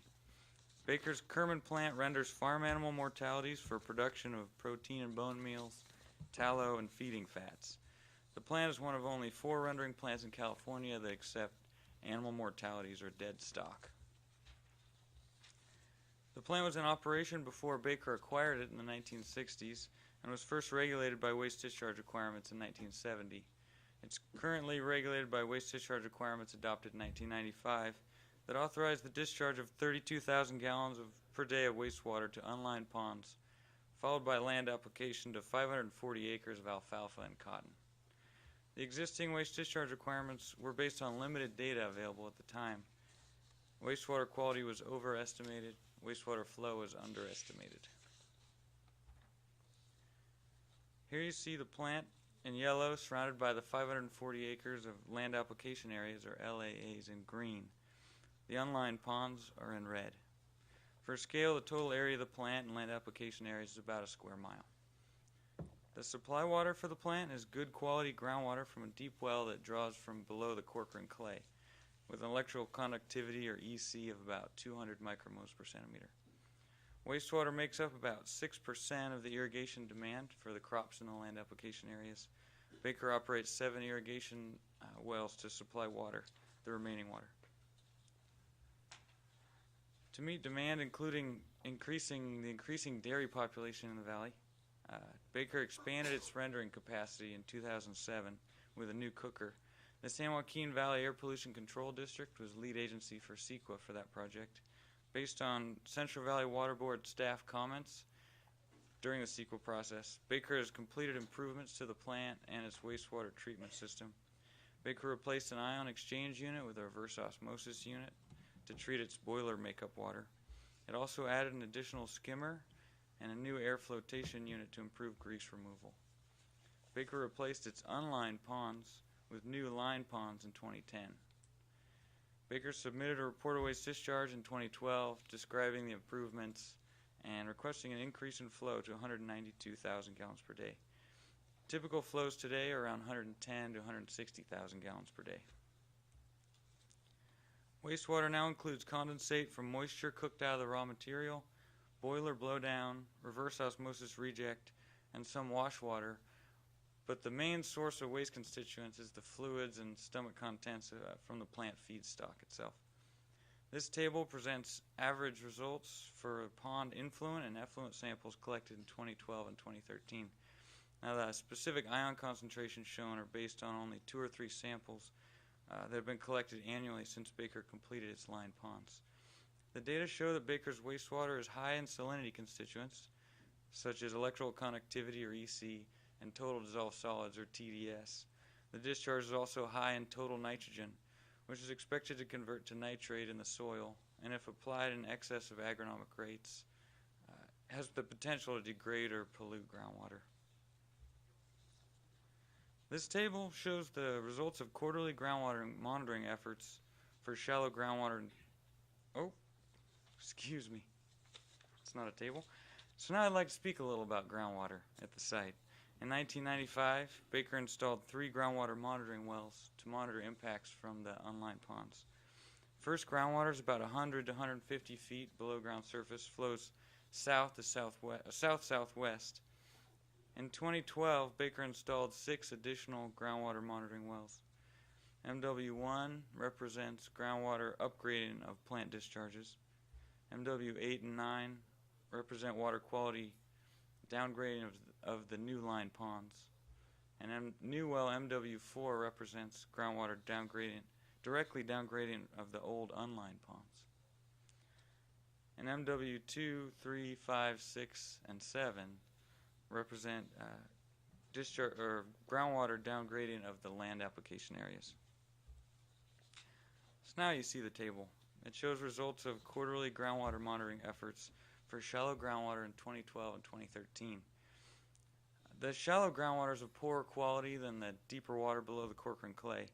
Applicable state drinking water maximum contaminant levels, or MCLs, are provided below the table for comparison. EC, TDS, and nitrate nitrogen levels in the down gradient wells are higher than levels in MW1, the up gradient well, indicating degradation. Further, all the down gradient wells exceed the state lower recommended MCL for EC and TDS, and many of the wells, like MW2 for example, exceed the upper recommended MCLs for EC and TDS. Most down gradient wells contain nitrate as nitrogen at 2 to 6 times the concentration in MW1.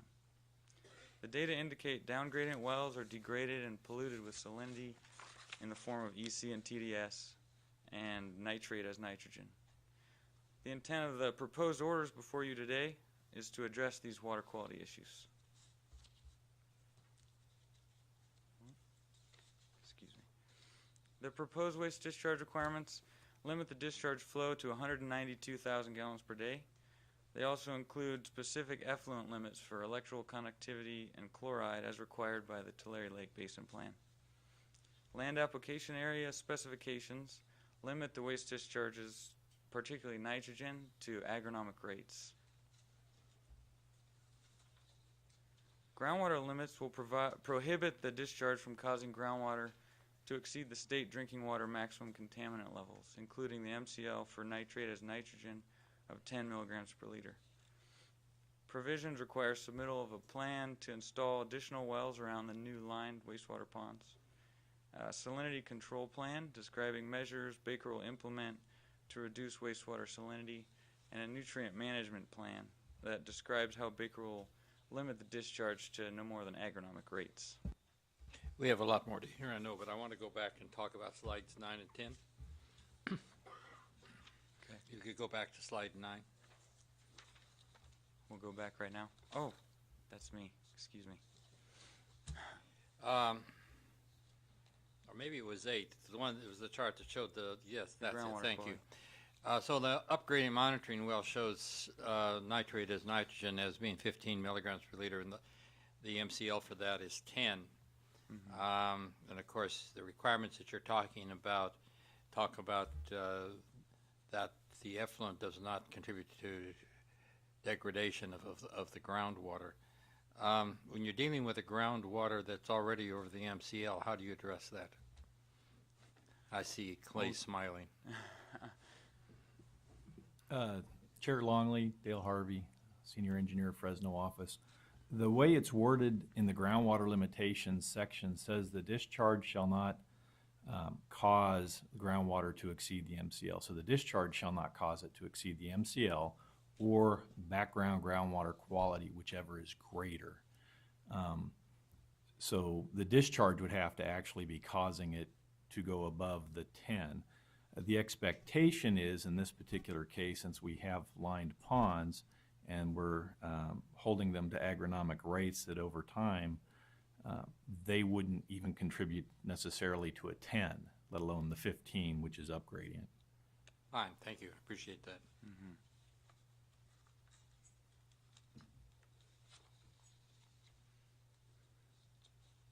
Let's see here.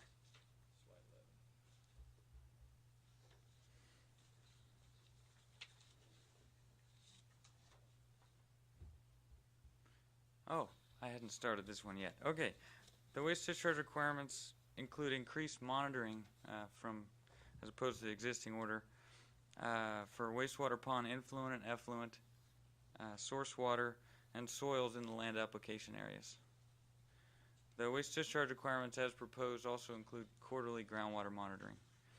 In addition, the waste discharge requirements require the discharge to report calculated loadings to the land application areas for organics, nitrogen, and salts. Now, Baker will not be able to immediately comply with the effluent salinity limits in the waste discharge requirements. Therefore, the waste discharge requirements are accompanied by a time schedule order that gives Baker a little over 10 years to comply with the effluent EC and chloride limits. The time schedule order also gives Baker 4 months to close its old unlined ponds. And the time schedule order requires Baker to characterize the extent of the degradation and pollution caused by its historic discharges within 3 years, and if necessary, implement at the executive officer's direction additional measures to comply with the groundwater limits in the waste discharge requirements. We received comments from Conestoga Rovers and Associates on behalf of Baker. The comments have been addressed in the response to comments included with the agenda package. Baker requests that the board remove provision G7, requiring additional groundwater monitoring wells near the lined ponds to monitor for leakage.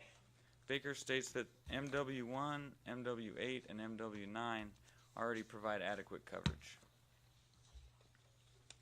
Baker also requests reductions in monitoring frequencies proposed in the waste discharge requirements monitoring and reporting program. We have provided you late revisions that address Baker's requests. Late revisions to provision G7 will require Baker to assess the adequacy of the existing monitoring well network to detect leakage from the lined ponds, allowing Baker the opportunity to technically demonstrate that additional monitoring wells are not necessary. If the assessment shows additional wells are necessary, then Baker must submit a plan to install additional wells. The late revisions would also reduce the monitoring reporting program monitoring frequencies after pond influent and effluent and groundwater quality have been characterized. Let me ask you a question about that. How can you make that assumption you're going to reduce that until you see the data?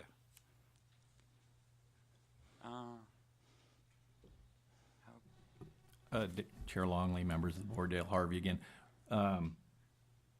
If you let Steve continue with the example, basically the revisions keep the proposed monitoring frequencies until we get at least 12 samples and then reduce them to something less than that afterwards. And then if, statistically speaking, the less frequent sampling goes off, an expected Is that with course. approval of the EO, or does they just automatically That's reduce? automatic in I'd the rather order. see it with the approval of the EO, Okay.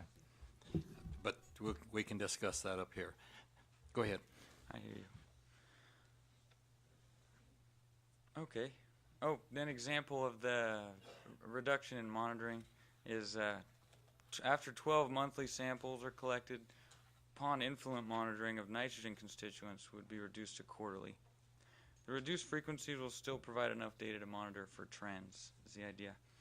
Due to the presence of hard pan in the land application areas, the late revisions also limit soil sampling to a depth within the capabilities of typical soil sampling equipment, also known as the depth of refusal. We've discussed the late revisions with Baker and believe they resolve issues with provision G7 and the monitoring and reporting program. The remaining issue then is the effluent EC limit in the proposed waste discharge requirements.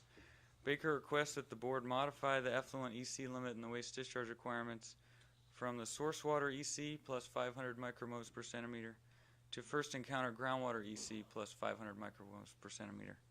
Baker states that the source water does not represent first encounter groundwater and that meeting the limit is infeasible. The limit as set forth in the basin plan is a performance-based limit intended to minimize the incremental increases in effluent salinity that occur through the use of water. Baker's proposed revision to the limit is inconsistent with the basin plan limit and its intent, and would authorize Baker to continue discharging at levels that would likely contribute to groundwater pollution with salinity constituents. Staff recognizes it will be difficult for Baker to meet the limits in the waste discharge requirements, and therefore in the time schedule order gives Baker 10 years to investigate and implement alternatives that will enable it to comply. The late revision. I think we need to come back and talk about that too. That's forever. And I have some real concerns about 10 years. Go ahead and continue. Should I continue? This describes the 10 years a little bit more detail. The late revision I spoke of earlier also modifies the time schedule order schedule regarding compliance with the basin plan effluent limit and salinity limits in the waste discharge requirements. Generally, the revised language includes more definitive steps and reporting requirements than the language originally proposed. New milestones include completion reports that document, for example, 50% implementation of salinity control measures and 50% of treatment method design by 2018. Baker will need to demonstrate that it has fully implemented salinity source control measures and completed the final design for treatment by 2020. Baker will need to begin construction of the chosen treatment methods by 2021 for completion by 2023. With the late revision, compliance with the basin plan salinity limits is still required by 2025. We do not know if Baker agrees with the proposed changes to the compliance schedule given its general opposition to the EC limit in the waste discharge requirements.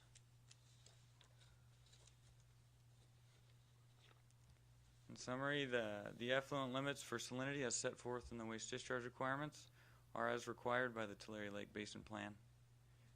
Given that salinity reduction may be tough for this discharge, and the plant is one of only 4 facilities in California that accept dead stock, the time schedule order provides a reasonable amount of time for Baker to investigate and implement methods to comply. With the late revision, the monitoring and reporting program will provide enough data to monitor the discharge at reasonable sampling frequencies. So this concludes my presentation. Staff recommends adoption of the proposed waste discharge requirements and time schedule order with late revisions. I'd like to enter into the record my presentation, testimony, and Central Valley Water Board files used to prepare these orders. At this point, we will take questions. Any questions from members of the board? Very good. Does Baker wish to cross-examine? We're going to have some comments on the EC. Okay. Baker has indicated that they are going to make comments and have not indicated they wish to cross-examine. Very good. Thank you very much. Carl, I was just going to say, Steve, nice job. I don't know how many, Steve? Over here, sorry. I don't know how many times you presented, but that was well done. Thank you. Well, thank you very much. It's a pleasure. At this point in time, we'll take testimony by Baker.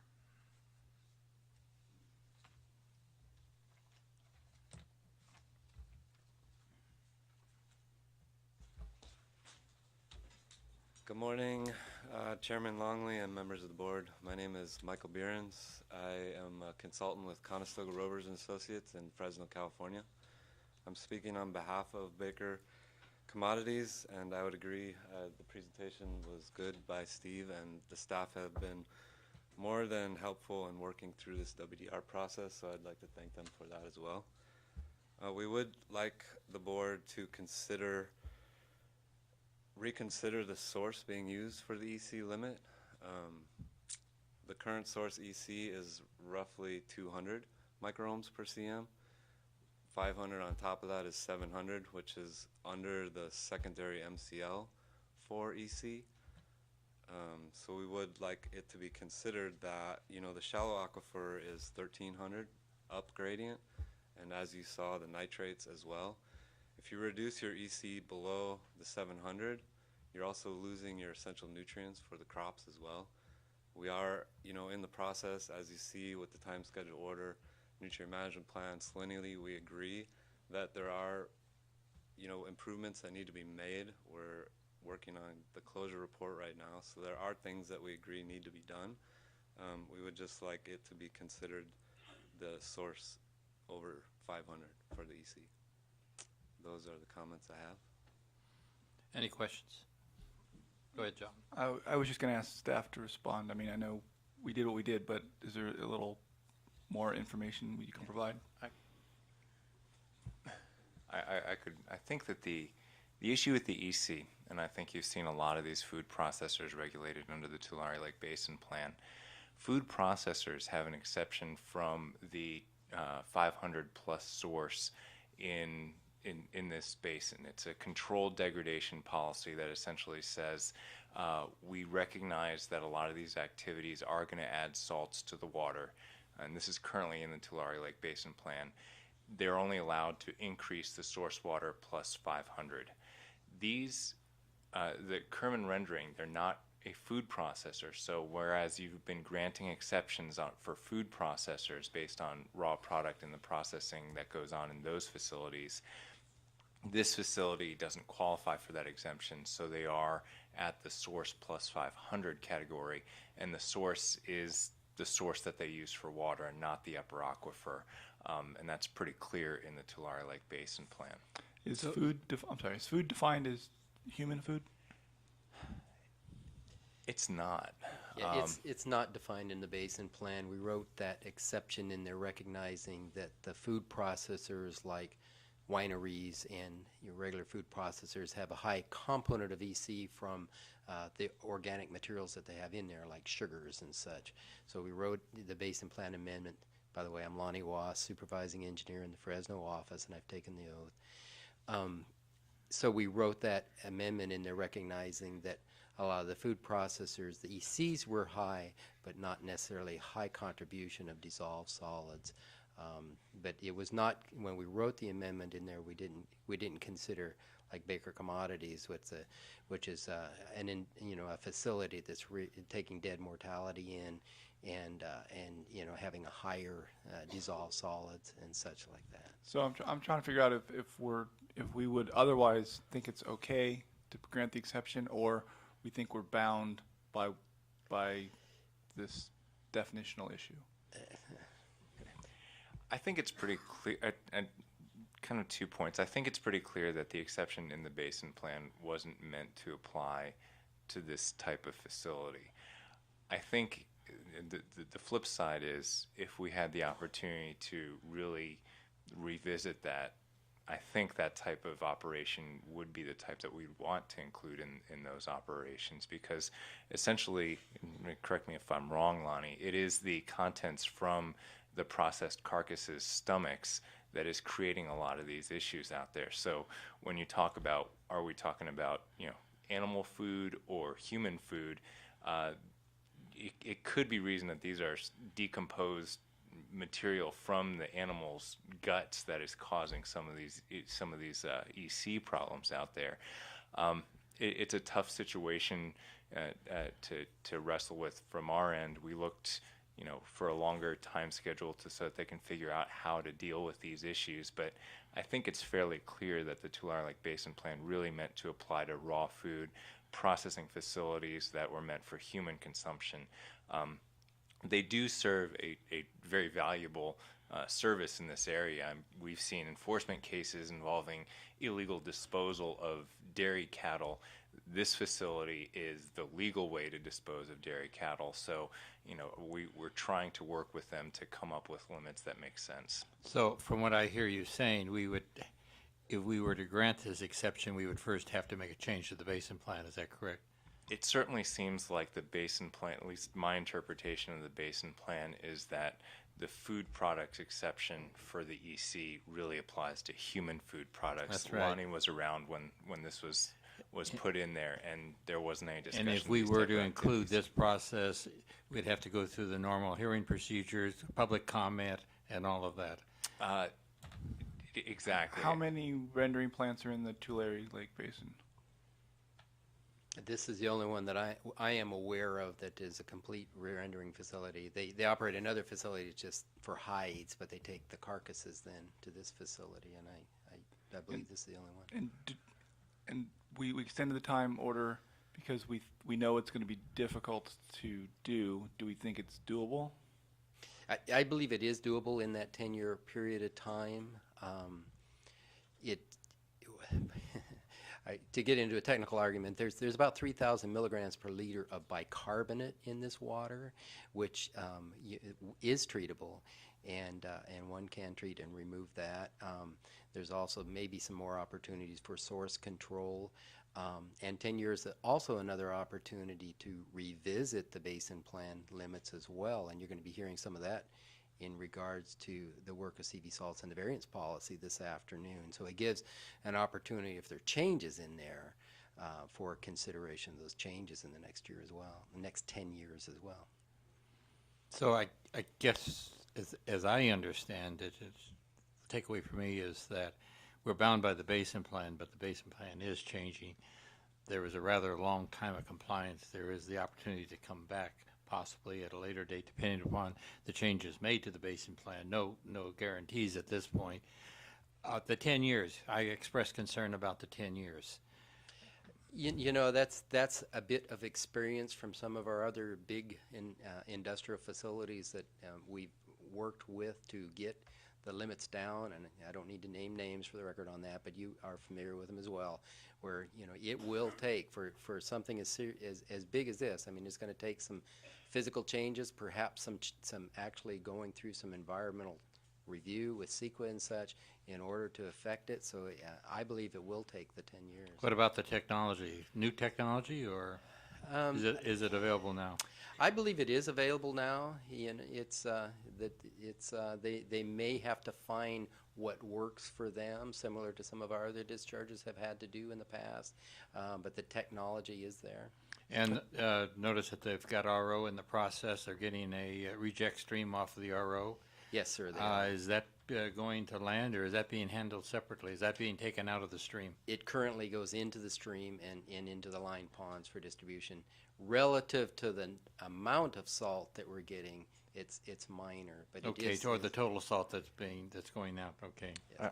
I would add, part of the consideration in some of the discussions that we've had is that there's certainly technologies out there to deal with this EC. They might be difficult or costly to implement right off the bat. There also could be changes to the way that they handle some of these carcasses that could also reduce the EC. It is a fairly significant amount. If you look through the WDRs, this is a facility that's been operational since at least the 1950s, and they currently process about 700 tons of carcasses per day. So it's a significant amount, but at the same time, it's doable to control the EC from the board's perspective, and it may not be all treatment technologies that are required to do this. It can be some operational changes, and again, the lengthy time schedule is to allow them to think outside the box a little bit, for us to make some changes to the basin plan, see how those work. Again, we want to keep all the options on the table for this particular discharger.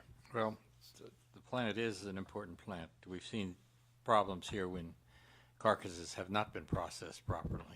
So, Carl, can I ask one more question? Sure. On the Sure, go ahead. I'm sorry. On the 10 years, and I agree rendering plants are valuable, and I had the opportunity to inspect them when I was at the Air District, and that facility is no longer around. But I know what they are and what they do, and I've seen it up close. But the question I had is, if we know it's going to take 10 years, is that consistent with having a 50% reduction in 3 years? I just, on one hand, we think it's going to take a long time. On the other hand, half the work has to be done in the next 3 years. So, I believe, I mean, there's some source control measures. There's some simple parts of the reductions that can occur, and it's usually the getting down those latter parts of getting down to the levels that are the hardest, and you know, we believe that there can be quite a bit of reduction in a shorter period of time, but getting down to those final numbers would be the hardest. Would we consider relaxing that a little longer? I think that we would, if it seemed to be a burden on the discharger to meet it in that period of time. But again, the first part's the easiest part. It's that latter part, getting down to the low levels that are really difficult to do. May I? This is Steve again, staff engineer at Fresno office, taking the oath. To be more clear, the slide showed 50% implementation in 3 years or so, but that's 50% implementation of the salinity source control measures, and 50% of the design complete. The design, so that can be the design process of including feasibility, determining feasibility of different processes and things, and so I believe it is realistic. 100% of the design needs to be complete by 2020. Thank you. Both those answers were helpful. Thank you very much. Any cross-examination of the discharger? Thank you very much, sir. But I will give you the opportunity, if you so desire, to make a closing statement. That's it, okay. A closing statement by staff? Again, Lonnie Wass, supervising engineer in the Fresno office. And we do support the order as we've proposed with the late revisions. We would be amenable to considering, if you wanted the modifications to the MRP. We have in there reductions after a period of time when we have what we believe a sufficient data set to relax it a little bit, and they're in footnotes that are there in the late revisions.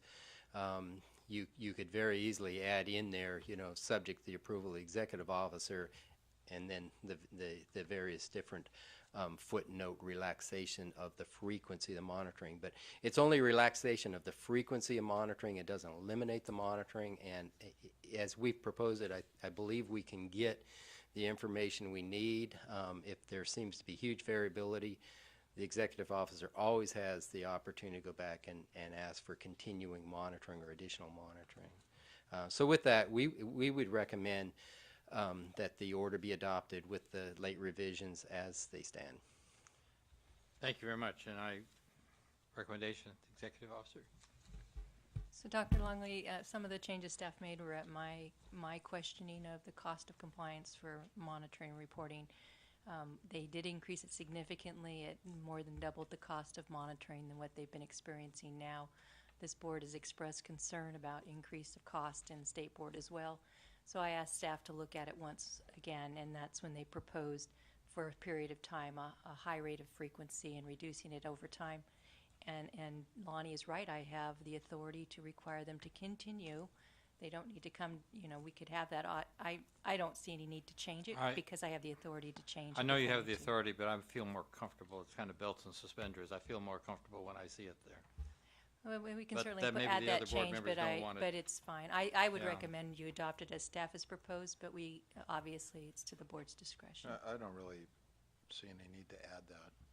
I think there's adequate protections, and, I mean, it isn't just our executive officer that we have with excellent staff. It's our assistant executive officer in the Fresno office, and I think there's a system in place to address those concerns.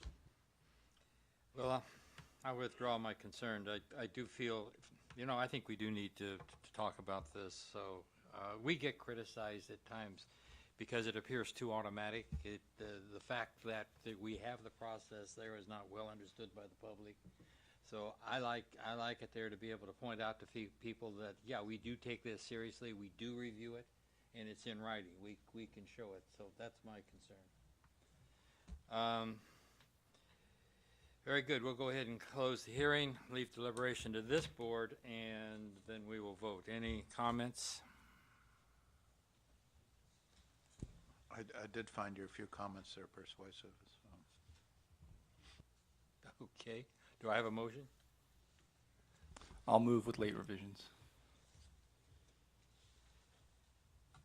Second. It's been seconded. Do you consider adding subject to the review by the executive officer or approval by the executive officer? I think I agree that with Bob that if we always have the authority to make it more stringent, Okay. and I'll have to vote against this. I'm sorry. Okay. And I'll withdraw my second because I'm thinking that we do need that in writing. Well, I'll make the motion the way I made it. Good. We'll go ahead and vote. This is a voice vote. All in favor state so by saying. So should I? You second? I'll Go ahead. second it. Okay. All in favor state so by saying aye. Aye. Opposed say no. No. Motion carries.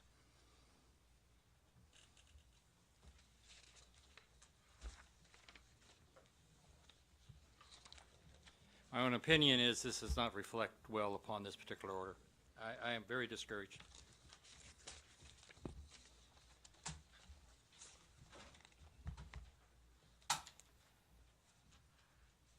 Move on to agenda item number 20. Status of the Irrigated Lands Regulatory Program non-participant compliance and enforcement activities in the eastern San Joaquin River watershed. At this time, we'll hear a staff report on the board's compliance and enforcement activities regarding non-participants in the eastern San Joaquin River watershed. This is an information item only and no action will be taken, although the board may ask questions regarding the presentation. Following the staff presentation, the Eastern San Joaquin Coalition will have 10 minutes for their presentation. Interested parties will then be allowed 3 minutes each to address the board. The board's prosecution team has issued 5 administrative civil liability complaints to alleged non-participants in the Irrigated Lands Regulatory Program. Hearings for each of the 5 complaints have been scheduled for August of this year. These cases are therefore pending items before the board, and specifics of those cases cannot be discussed today. What will be discussed today is the overall approach to educating growers of their responsibilities under the Irrigated Lands Regulatory Program and identifying and dealing with non-participants. It would be inappropriate to discuss the prosecution team's specific manner of calculating proposed ACLs for failure to enroll under the Irrigated Lands Program. Instead, that topic will be addressed during any future hearings on the pending ACL complaints. We'll now begin with the presentations. Yeah.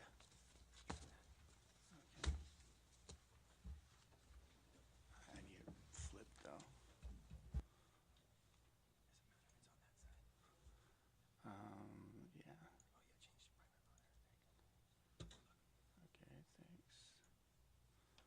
Okay, thanks.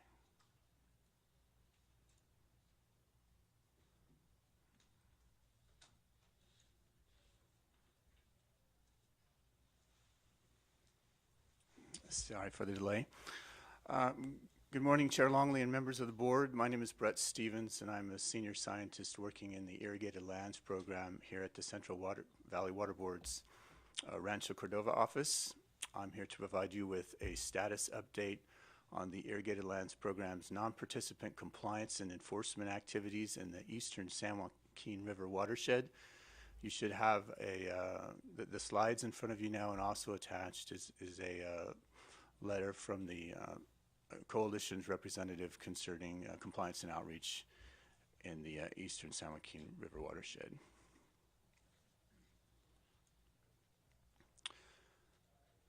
The major topics that I will discuss are board staff's outreach procedures and timeline, our current and planned enforcement activities, and enrollment trends for the East San Joaquin Water Quality Coalition. This presentation focuses on the eastern San Joaquin watershed area, which is the area bounded by red in the displayed figure. These are some significant events to keep in mind when considering East San Joaquin outreach. In December 2012, the Central Valley Water Board adopted a waste discharge requirements general order for growers within the eastern San Joaquin River watershed. A key change that occurred with the new East San Joaquin order was the regulation of waste discharge to groundwater in addition to the regulation of surface water. This change greatly expanded the number of irrigated parcels that now require regulatory coverage under the Irrigated Lands Program. This change also simplified staff's efforts to identify non-participants requiring coverage because the change removed the ambiguity for staff in trying to determine if a given parcel discharged to surface water. Another key event was the open enrollment period. After the East San Joaquin Coalition was approved to serve as the third-party group, growers had 120 days to directly enroll with the coalition.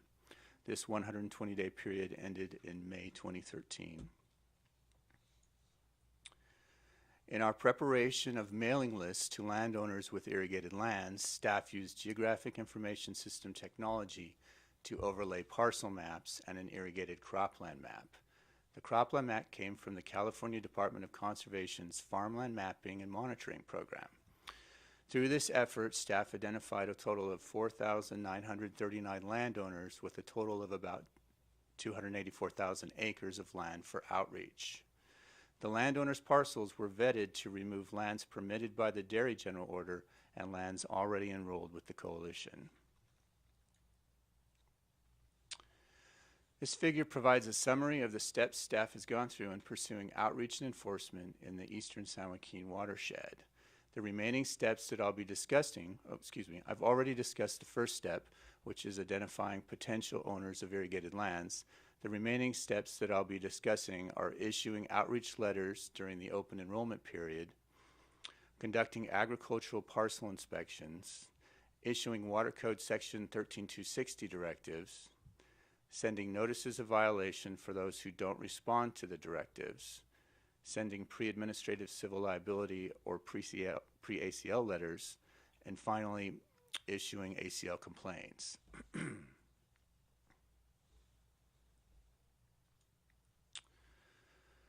Prior to the end of the open enrollment period, staff sent out 2 mailings to landowners whose parcels were identified as not having regulatory coverage. The first set of mailings in January and February 2013 went to over 4,900 landowners that likely required coverage. A second notice was sent in April 2013 to nearly 2,400 landowners who had not responded to the first mailing. Of the landowners who received an open enrollment letter, 40% joined the East San Joaquin Coalition by the May deadline.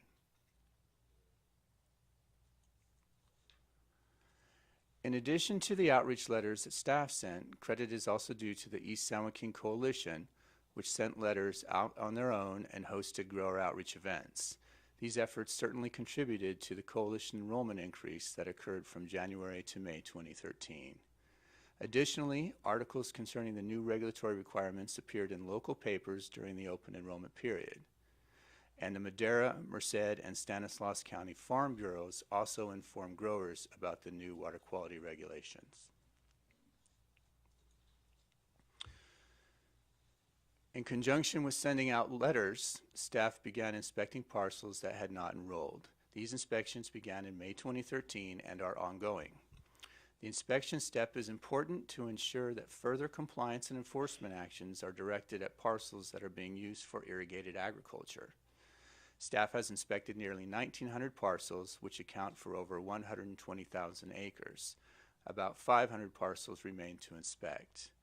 Parcel inspections also allow staff to have a field presence and check local water bodies for irrigation-related and stormwater-related waste discharges. The inspections have resulted in a number of outcomes, but 3/4 of the time, the inspections confirm irrigated agriculture requiring regulatory coverage. Staff found dryland farming or no irrigation 13% of the time, and parcels were sometimes found to have coalition or dairy order coverage or non-commercial land use. Other parcels were found to be inaccessible through public property. So Brett, quick question. So Sure. if I'm reading this right, these are the inspections we did based on not receiving an enrollment, and 3/4 of those we found should have been in the program? Yes. Okay.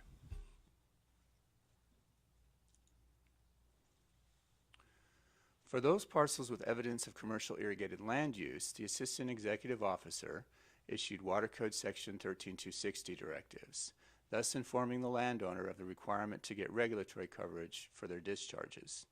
Over 500 such directives have been issued, accounting for over 71,000 acres.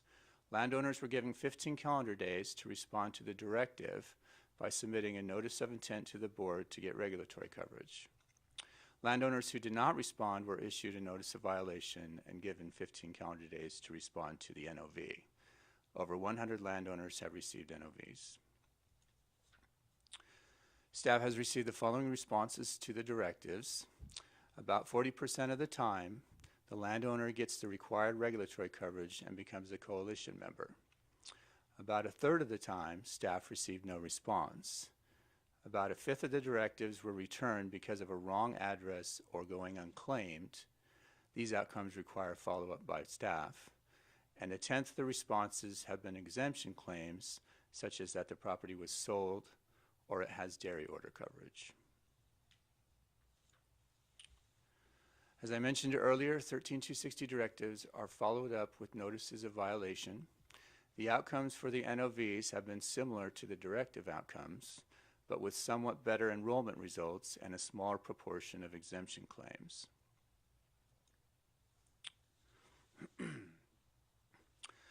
Landowners who fail to respond to the NOV receive a letter notifying them of a forthcoming ACL complaint.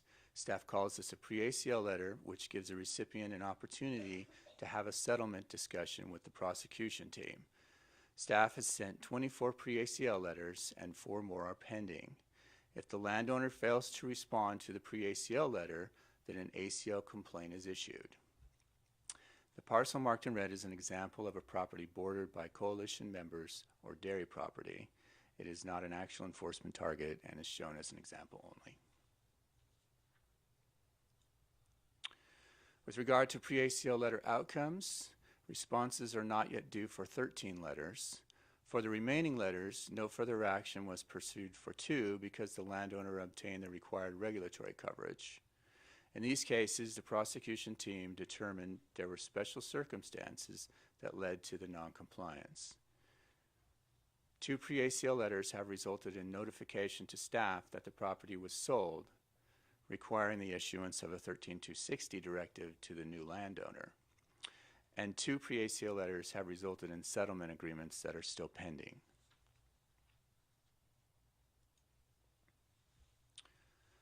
There was no response to the 5 other pre-ACL letters, so those landowners have been issued ACL complaints. These are the pending complaints that Chair Longley referenced in his opening remarks. The proposed fine amounts for the 5 ACL complaints range from $2,240 to $8,600. The point of all this outreach and enforcement is to get commercial irrigated lands the proper regulatory coverage. And for the majority of owners, this means joining the East San Joaquin Coalition. This graph shows coalition enrollment trends since participant lists were first submitted to the Water Board in 2006. There was a 17% reduction in acre enrollment in the years before the East San Joaquin order was approved. This was caused by irrigated lands transfers to dairy order coverage, growers becoming aware of and claiming the surface water exemption under the old program, growers reducing acreage from total to just irrigated acres, and member attrition.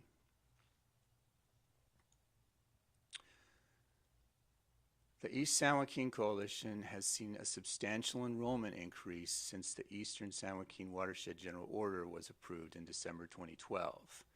Through the board's efforts and the coalition's efforts, participating acreage has increased 34% since this time, and the number of growers joining the coalition has increased by 78%. There are currently about 719,000 acres enrolled in the East San Joaquin Coalition. Staff estimates that the final enrolled acreage will be around 752,000 acres. Based on this final acreage, the coalition is currently at 95% of its final enrollment. Staff's estimate for final member enrollment is around 4,100, which would put the coalition currently at 95% of its final member enrollment as well. In implementing our East San Joaquin outreach, staff has dealt with many challenges in identifying commercial irrigated lands. The agricultural maps from the Farmland Mapping and Monitoring Program, for example, were last prepared in 2010. These maps are now 4 years old, and they do not include recently developed foothill almond orchards and other more recent agricultural or urban developments. Additionally, the FMMP maps include roads, structures, and other non-irrigated lands, which can lead to an overestimate of final irrigated lands needing coalition enrollment. Staff's county assessor's parcel data is also 2 or more years old. The assessor's data is dynamic, with landowners regularly dividing and combining parcels that will have new parcel numbers. When parcels are sold, staff must begin outreach anew. So, for example, if a landowner doesn't inform staff of a property sale until receiving an ACL complaint, staff would have to begin outreach with the new landowner by sending a 13260 directive. Staff must also sort through irrigated lands that should be enrolled under the dairy order. Irrigated land staff is coordinating with dairy unit staff to complete the dairy parcel list, but this is a work in progress. Another challenge regarding outreach is trying to contact private citizens who own irrigated lands.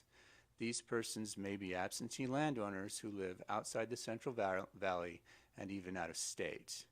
People are more transient than businesses, and staff oftentimes receives return to sender, unclaimed, or refused notices in response to our mail-outs. Staff's outreach efforts would be greatly simplified if there was a list of non-participating growers, but this list is not available and has to be constructed indirectly from available information. The East San Joaquin Coalition has indicated that some of their members know of non-participating growers. If board staff are provided with accurate information from the coalition or their members, we can follow up with those non-participating growers using the steps I've described.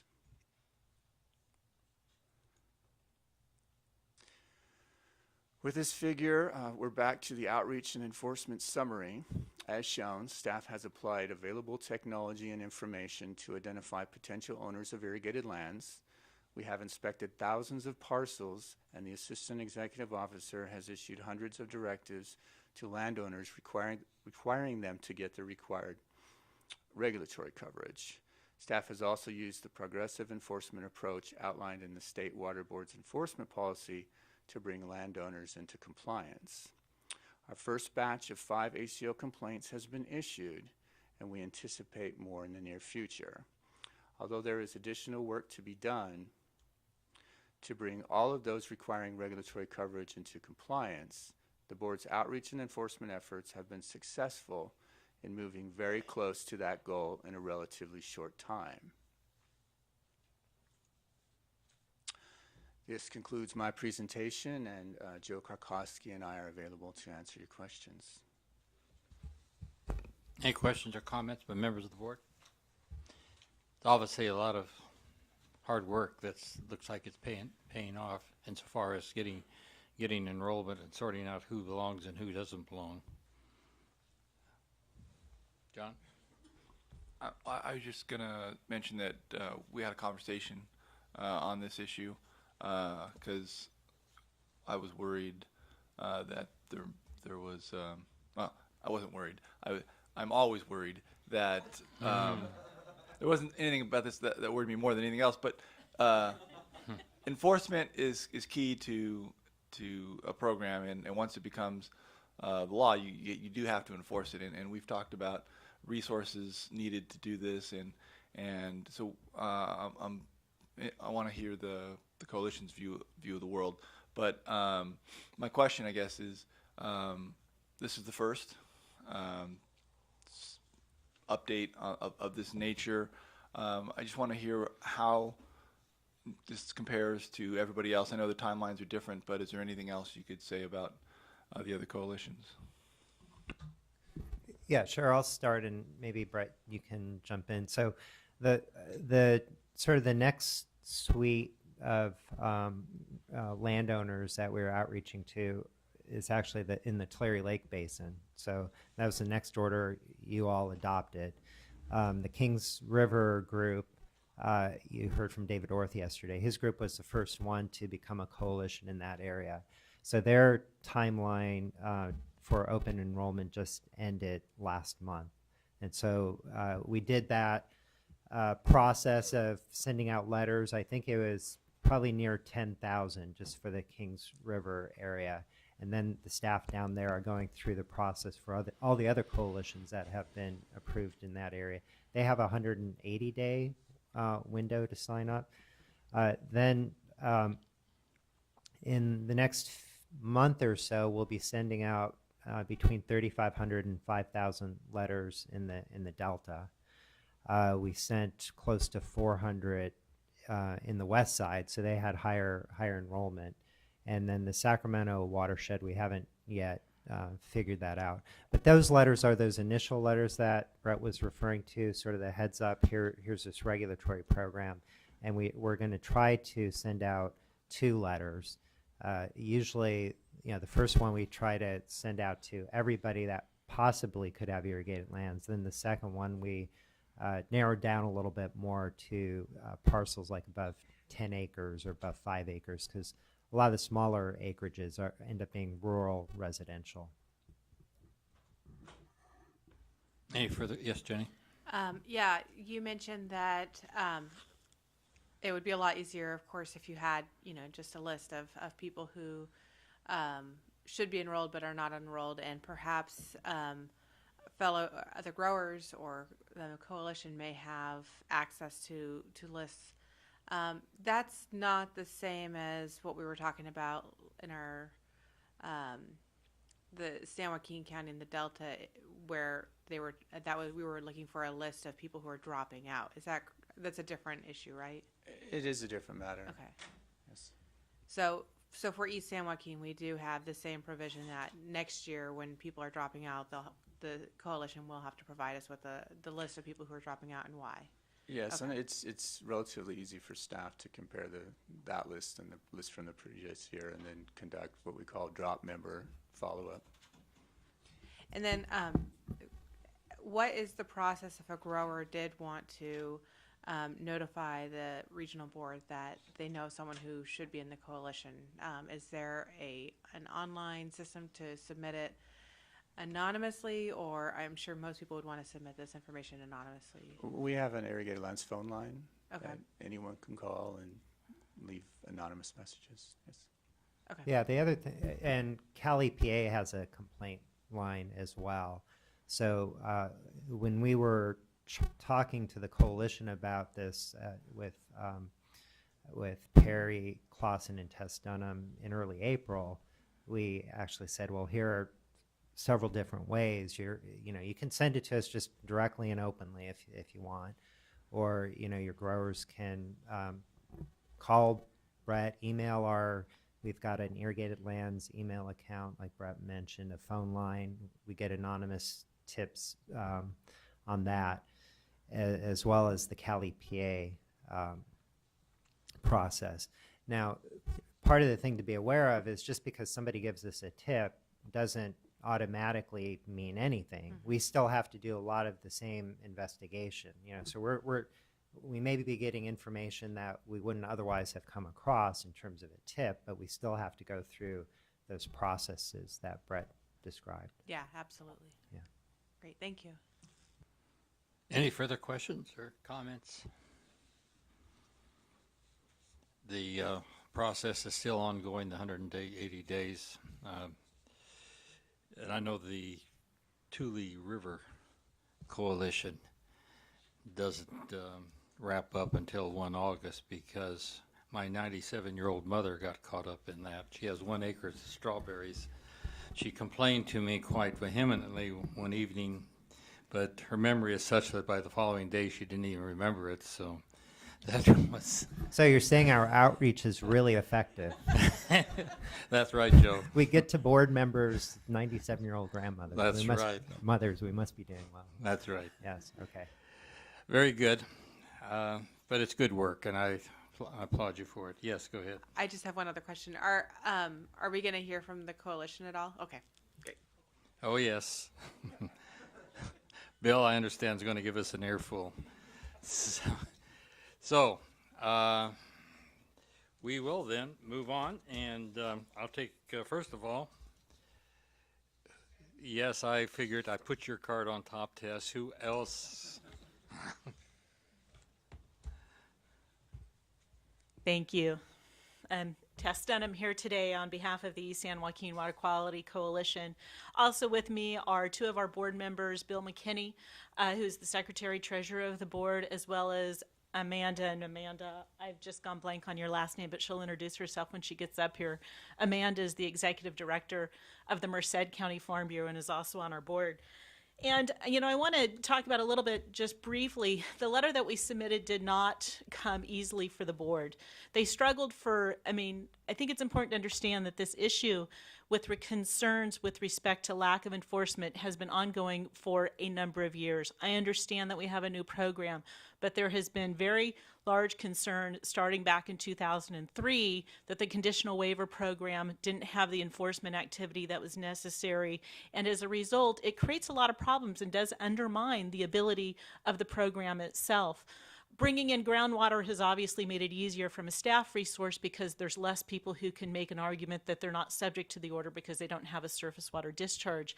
But that frustration has still carried forward for a number of years. And it's our board members because they hear it from the grower members, right? They go to their county farm bureau meetings and they hear their board members saying, my goodness, I've paid my dues, and I'm hearing in the coffee shop people laughing at me saying, why are you doing that? I'm not going to do it. They're going to have to just, haul me into jail, so to speak. So it comes with great enforcement, and it really does, and John, board member Constantino, appreciate the fact that without enforcement, a program like this in particular with so many peoples will be undermined quickly. And so enforcement is key.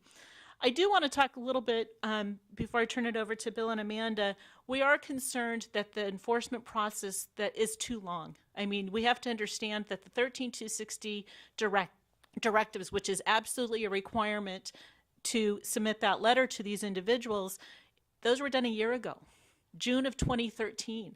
We are now just getting to some ACLs a year later. So I really want this board to look and evaluate, is there too much process in getting where we need to go?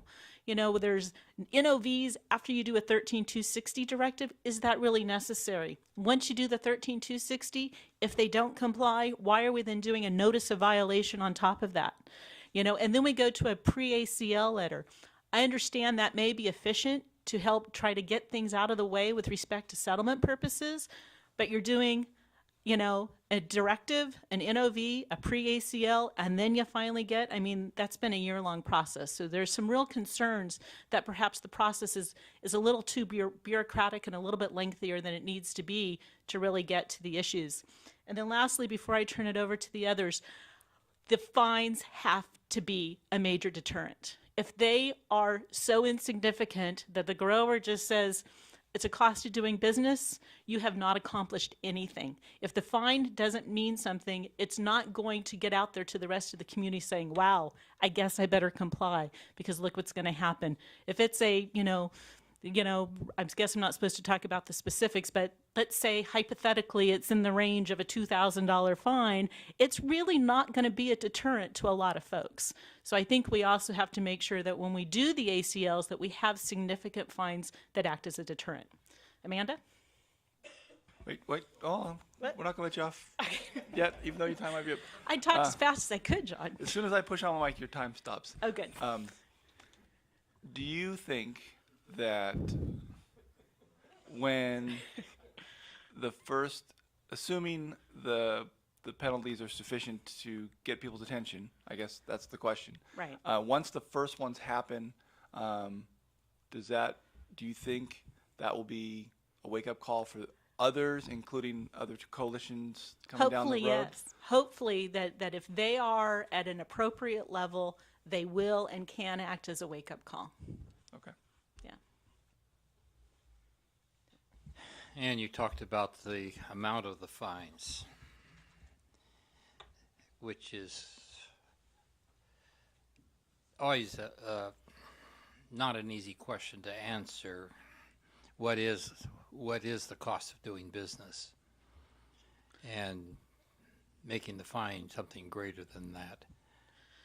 Yeah, and I think that, and Alex will jump in and tell me to shut up if I step over a line with respect to pending actions. But, I think when we look at how we calculate penalties, that the board should really consider what these people have got away with, instead of just saying, well, they're going to have to pay the coalition a certain amount. That's the only cost that they have negated. That's not true. By not signing up, they haven't had to go to meetings. They haven't had to fill out firearm evaluation surveys. They haven't had to show that they're implementing best management practices. They haven't had to invest a significant amount of time for compliance that the others have. So I think we need to look at that and think about that in the penalty calculation process. And the process is too bureaucratic, going back over your other comment. Yeah. We had that pyramid. You think we need to find ways to truncate that pyramid? I do. I hear you saying. Yes, I do. Thank you for your comments. Well, I Go ahead. appreciate your comments, but I do like the progressive enforcement practices that we do have. So, but the fines and the penalties, I hear you on that, and yeah, in addition to everything else you've listed, there is also just the gamble of not being caught at all ever, and I think that it's a hard thing to factor in, but it's something that we should also be weighing in when we're putting in those or coming up with the penalty fine. Yeah. I would have to concur with Jenny. I like the progressive enforcement too, but I think we've heard loud and clear what you've said about the cost of doing business. The thing about the progressive enforcement and the way it's set up now is those people who continue to violate it, it's really becoming a very flagrant violation. And I think that gets at what Tess said. If we're going to go through that entire process and give people that big an opportunity, they ought to know they're going to hurt. Get slapped if it. That's right. It doesn't. Yeah. Dr. Longley. What? I have one brief comment with respect to, without wanting to get into too much detail into the ACL calculations, and that might be the subject of a hearing or two in the near future. This cost of doing business concept that's been discussed is captured in the in the enforcement policy itself. That's the enforcement policy requires that We've seen that ACLs before in that particular program. ACLs recover the economic benefit gained by non-compliance. That's right. So that's a factor in the enforcement policy right now. And Alex, it's just an assumption on my part, maybe this is too specific, but once we get through the process of an enforcement action, those folks will have to comply, right? From that point forward, there's not just you write a check and you can continue to not comply. Well, you're back in front of us. So right. That's correct. Right. They need to.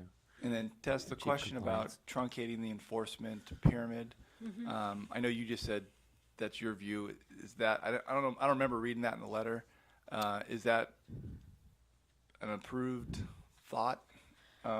Board-approved position? Well, we have two board members coming up, so I'll let you ask them how they feel about that. But I think overall the board, based upon the years of frustration, believes that the process as it currently lays out is probably a little too lengthy. Okay, thank you. Thank you. Any further questions? Yeah, I mean, there was a range here of ACLs in terms of cost, and I'm interested in why some were more than others, and I think at the outset we were talking about wanting to refrain from getting into the specifics of the ACL. That's right. I don't think we need to talk about specific ACLs, but I would suspect it gets back to, was that a Venn diagram? I tried to make it at one point on another ACL into a program, into a spreadsheet, if you will. But it's captured into the enforcement policy. If board members don't have that, kept some of that old stuff when we went through it, maybe we'd like to see it again. Or at least reference where we can get our hands on it. But there's a series of calculations that you walk through when you do that. That's filled out in the enforcement procedure. And Dr. Longley, if I might, the simple answer is it's related to the acreage. So. Yeah. Okay. So the question then that is also in my mind is, does that really truly represent the cost of business avoidance or not? And I've heard there's some intangibles that have real costs that might not have been included. I suspect that's true. Thank you. And I think Bill is going to come up next, and then Amanda's going to follow. Dr. Bill. McKinney. He promised me he would behave, but I have no control once he steps up to the podium. Dr. McKinney is a farmer. He elects to be a farmer now, but he has quite a distinguished career as an analytical chemist. He was part of the Blue Ribbon Group that we put together after we initially adopted the waiver, and his expertise both as a farmer and a chemist was of great value then. Thank you, Bill, for your service. Thank you, Dr. Longley. Well, yes, I have two basic messages I want to deliver on what's going on. One is the way the program has been implemented has put a lot of growers at a competitive disadvantage. And those growers that are at a competitive disadvantage are the ones who have complied, because all the costs of the program are being borne by them. We started out spending $60,000 a year for state fees. We're now up to around $400,000 for 8 fees. All these people who aren't complying are avoiding all these fees. And in fact, we've been told by Mr. Karkowski that the fees for making them comply are also going to be borne by us, the participants who are complying. So in the end, what you have is a system that lacks a basic sense of fairness, particularly if these fines that are being imposed on these people are not punitive, if they don't have some bite. You know, we've got people right now that are backing away and saying, well, they're only going to pay half their dues. Well, they're going to drop out. Well, sure. Ultimately, they'll be brought back into the fold, but in the end, all those costs then come back on us to do that. This program started out, this is not something that lasted just for the year and a half. This goes back to the initial definition of what a discharger was. It was a poor definition. It was not easily enforceable. It sucked up a lot of staff time that we paid for as well. This was all supposed to be cleared up once we got to the groundwater program, but we're still not there, and the numbers provided by staff show 95% compliance. Our numbers are different. They show in the upper 80% compliance, but there's still a lot of people and a lot of money that are foregoing all these fees, and we continue to pay for. In terms of identifying people, we've been discussing this issue with staff for over 10 years now. And we have given them our coverage, our database information that shows all the parcels in the East San Joaquin Coalition, and we've given them the ones that are members of the coalition. This is not a difficult task to sort out on a database, so I don't understand their complaints. They also have the coverages and provided it to us of who belong to the dairy program. And by the way, your dairy program puts a lot of effort to see that these people are complying with groundwater, but it does nothing with respect to surface water problems, and we have to do all the work for that, and we're not getting paid for it either. So, you know, the system just isn't fair the way it's set up. we're paying 60,000 now, or we're paying 400,000 a year now for state fees. It was 60,000 at the beginning, and we're getting questions. Why should we keep paying? We're not convinced that we're getting service back for what we're paying.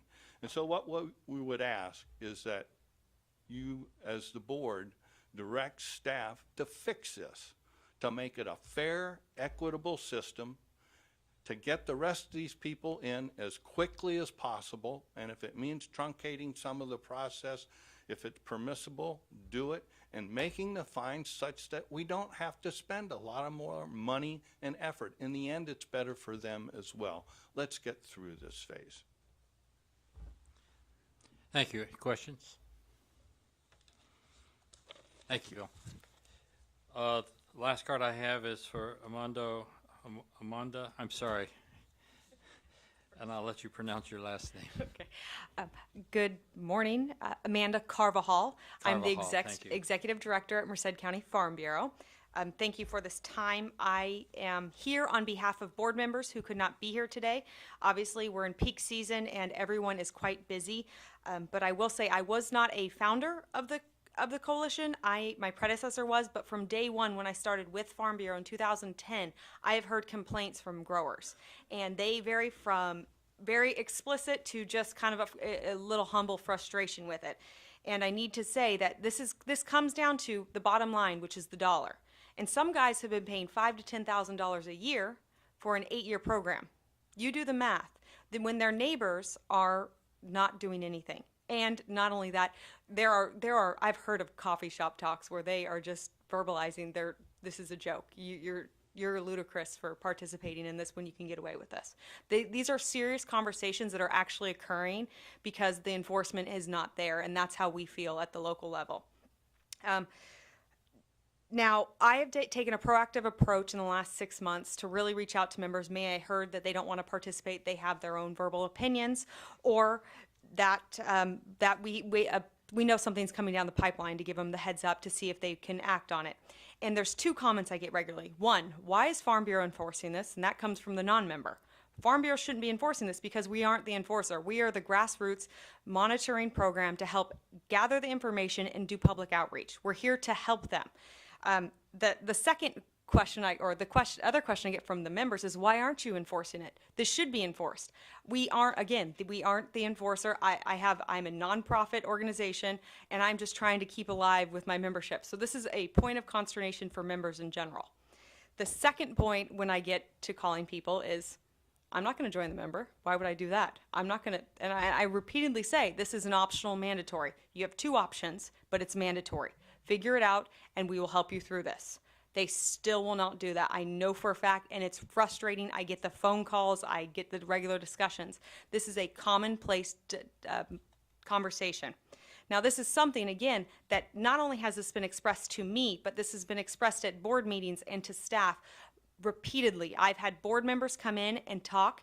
They will not rat out their neighbors. In their eyes, that is a disgraceful dishonor. You guys have the information at your fingertips. We've provided you all the knowledge. It's just a little bit of legwork.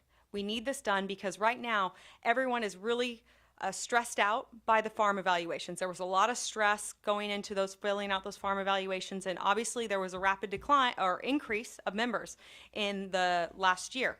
Well, that's because the ground coverage of the area, the boundaries, grew exponentially. Of course it's going to go up, but it still didn't go to the level that it should be.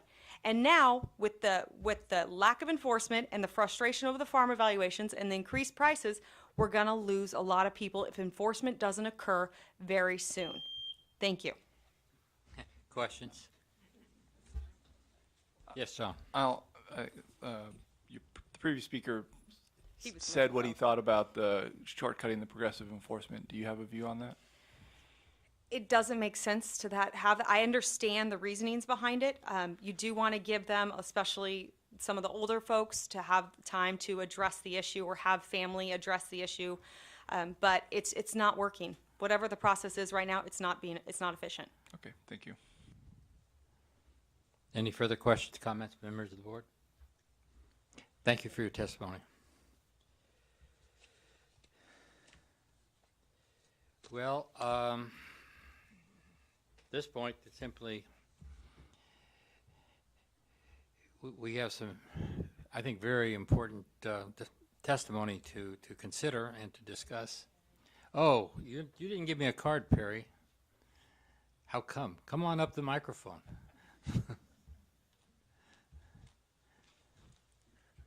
Thank you, Chair Longley. I have just one statement to make that wasn't covered. Perry Clausen, the Executive Director of the East San Joaquin Coalition. We are the warm-up. You have the South Valley and you have the Sacramento Valley. So we are concerned with us, but I'm in the Kings River Conservation District area. So just keep in mind, this is a warm-up. You got a lot of valley left to go. Thank you. Thank you for reminding us of that, Perry. So with, you know, I'm a believer and a supporter in progressive enforcement, not on the one side. On the flip side, this has been going on now for a long, long time. And some of these folks legitimately, possibly under the waiver, were not required to join, but a lot of them were. The credibility of the program, I think, is at stake.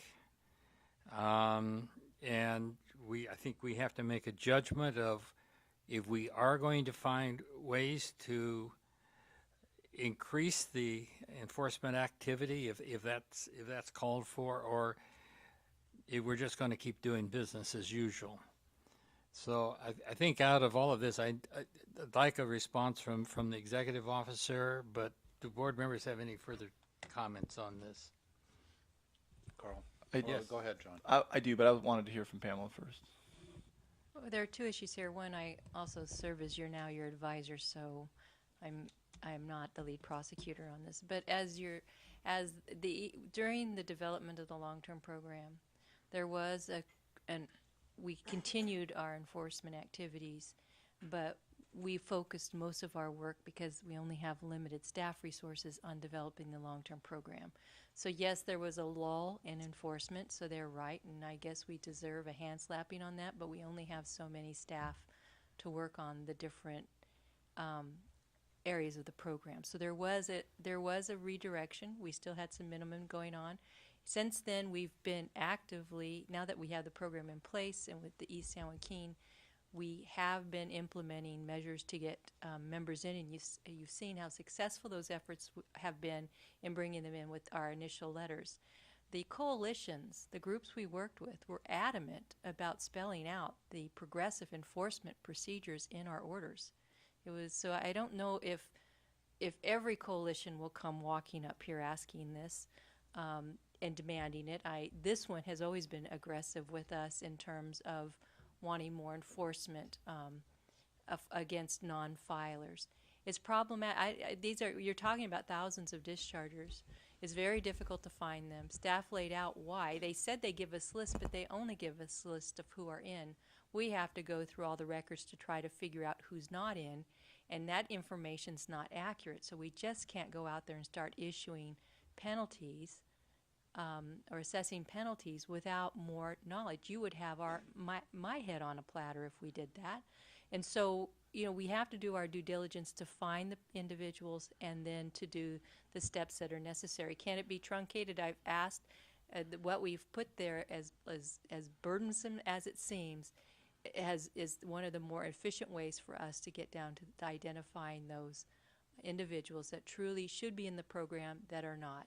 In terms of the amount of fine, this board will have an opportunity. I guess there are some efficiencies there. They can bypass the settlement and just issue the complaints and let this board make the call. That's one area of efficiency, and maybe that's what they need to do, but that's going to be left to your lead prosecutors and not for me to call on that one. But I'm sure if the board gave a direction, they would listen to you.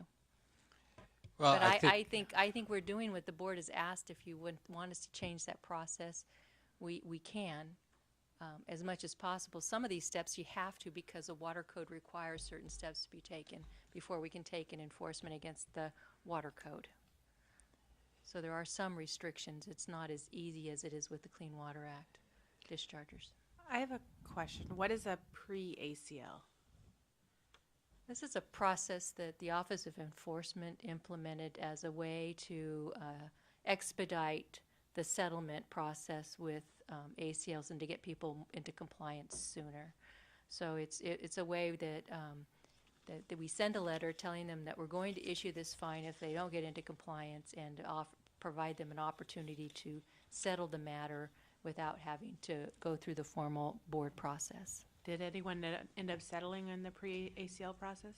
I think that's what I'm Joe just is wondering. raising his hand. We don't have to get into specifics, but I'm just wondering if that's an they effective have, step. and out of that also we learned that there were some reasons why some of the, as Brett explained. And I think Joe's going to answer a question, but just my perspective on it, which is as an advisory team member as well, is that the ACL complaints themselves, they lay out in great detail what the violations were. They go through that calculation process of assessing each factor in the policy, trying to determine economic benefit. So perhaps a pre-ACL letter does not have to go into that great detail and just signal perhaps to the discharger that we are getting closer. And from the presentation, it appears that there are responses to those pre-ACL letters, enrollments that did not occur previously. And this But I'll let Joe pre-ACL jump in. step, how long does that add to the process? So yeah, those more specific questions, I'll let Joe answer.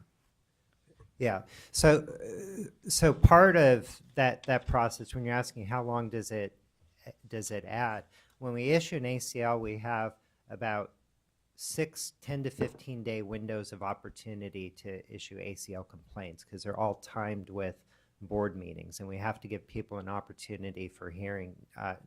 They have within 90 days, and then there are a lot of procedural steps. So the pre-ACL actually allows us, and I just signed 13 of them this week, allows us to, as Pamela was explaining, tell people you're going to get a fine, but you can enter into settlement discussions with us, and we don't have to worry as much about the timing of the board meeting. But the way we've done them is so that we can issue these pre-ACL letters, and Brett went through some of the, we issued an initial 11, and now there are 5 that are actually going to a complaint, because we've either, we're going to settle a couple, or we found good reasons why that we should not fine them. And see, that's the thing that would be missed by skipping one of these steps. And Brett had a graphic there, like how many, it was like over 40% of folks when issued an NOV actually enrolled. So if on the one hand, I think the coalition said we want to get these people in as quick as possible, I think we're doing that in terms of resource efficiency. Certainly agree with John and what the coalition is saying, that if we don't enforce at some point and fine people and find them at a high enough level that it's a deterrent, then that doesn't complete our effectiveness in terms of compliance and enforcement. But I guess I'm more a 95% glass full person than the 5% glass empty. So I think we're going through that process, and I think we could skip some steps, but when you skip a step and go to that ACL complaint, it's a huge additional amount of staff resources per discharger. So that then slows us down everywhere else, So part of, Perry brought it up. You have to think about the whole Central Valley, and he's right. That's part of what I'm thinking about. We have to have a deterrent, plus we have to have the resources available to do, to as efficiently as possible get as many people in as we can.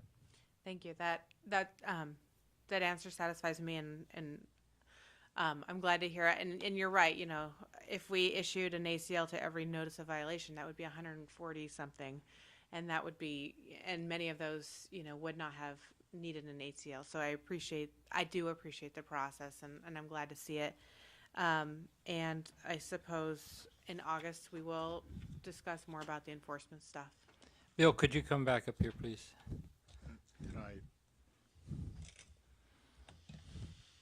You've heard our discussion and you've heard our concern, but then we hear about staff resources and how this thing is laid out.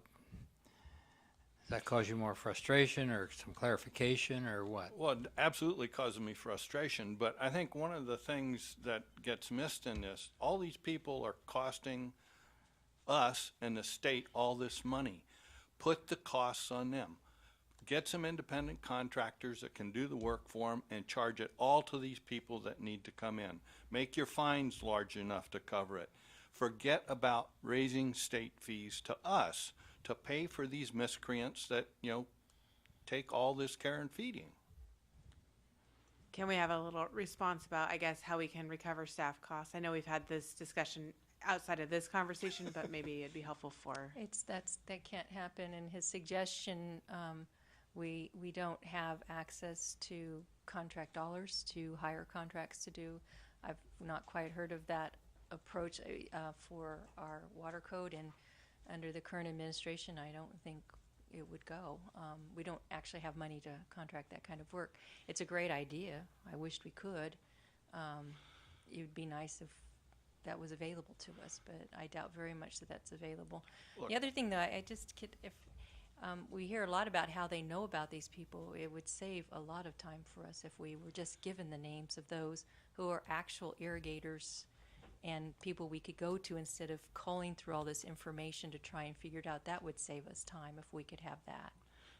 Again, I will tell you that we have provided them with GIS coverages that allows them to identify these people.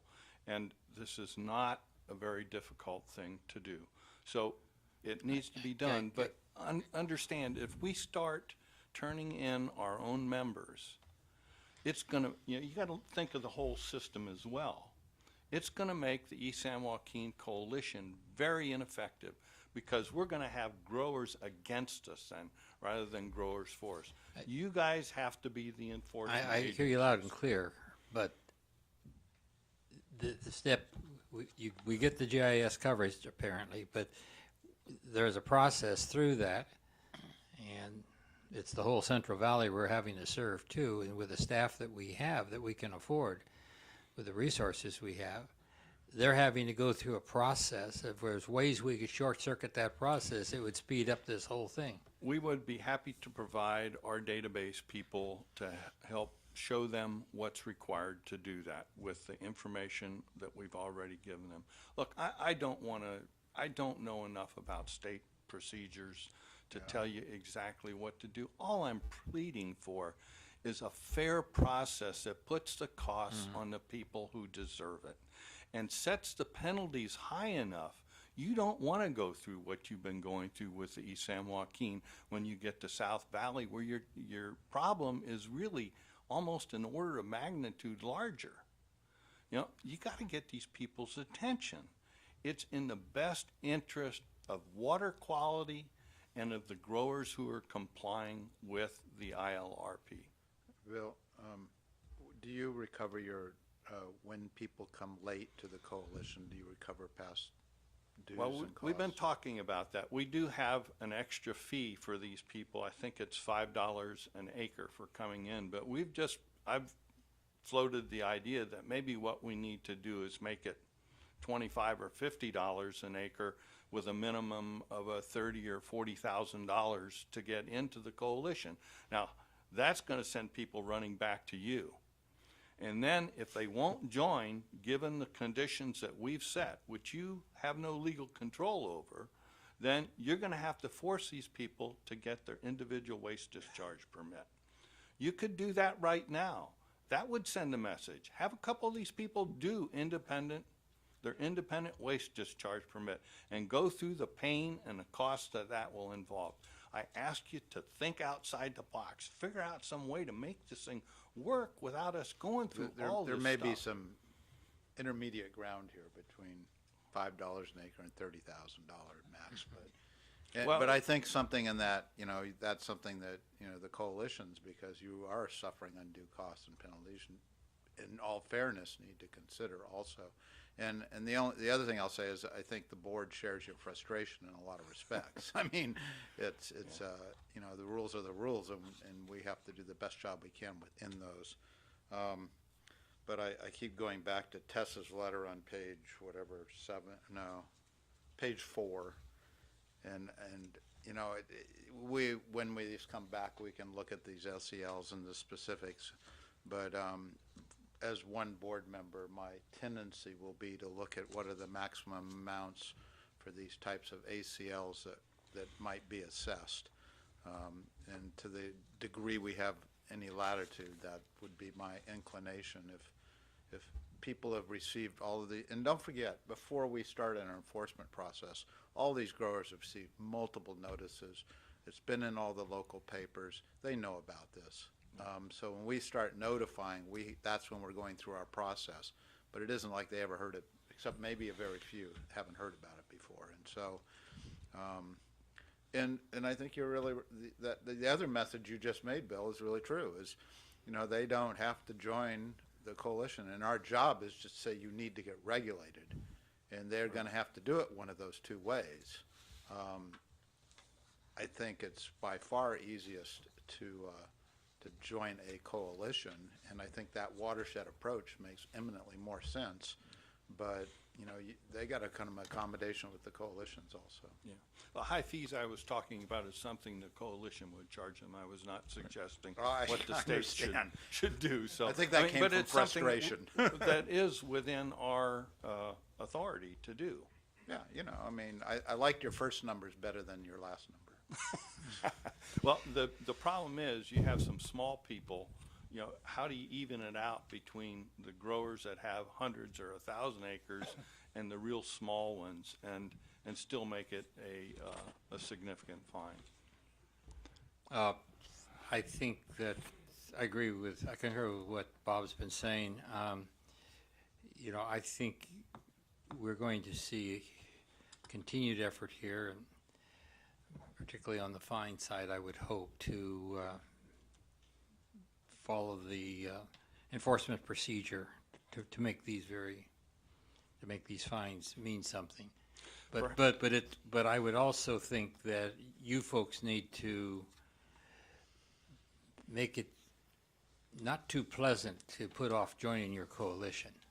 Just from the standpoint that they're going to have to join someday, one way or the other, and they better get in now before the model year ends. I agree, and it's something that we've been discussing. We've been reluctant to raise it too fast, but perhaps the time has come for that kind of action to be taken as well. Considerably, you might consider a stepped process to some sort of yeah. Good. Any further comments? Yes. Go ahead. So, good discussion. Several notes.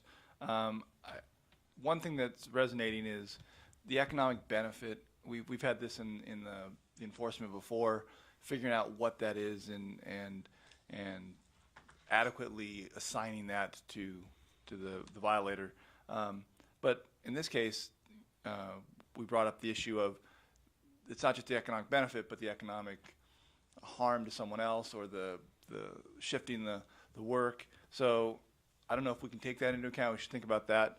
But the second question I had was, when we do collect penalty money, it wouldn't go back to this program, right?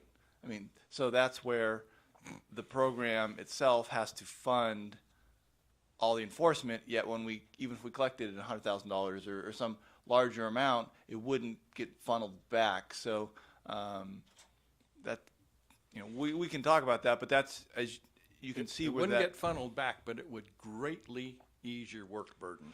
Sure. No, I get that, and so in the end, we benefit. And I wouldn't want to be the first person to come before this board with an ACL in this order.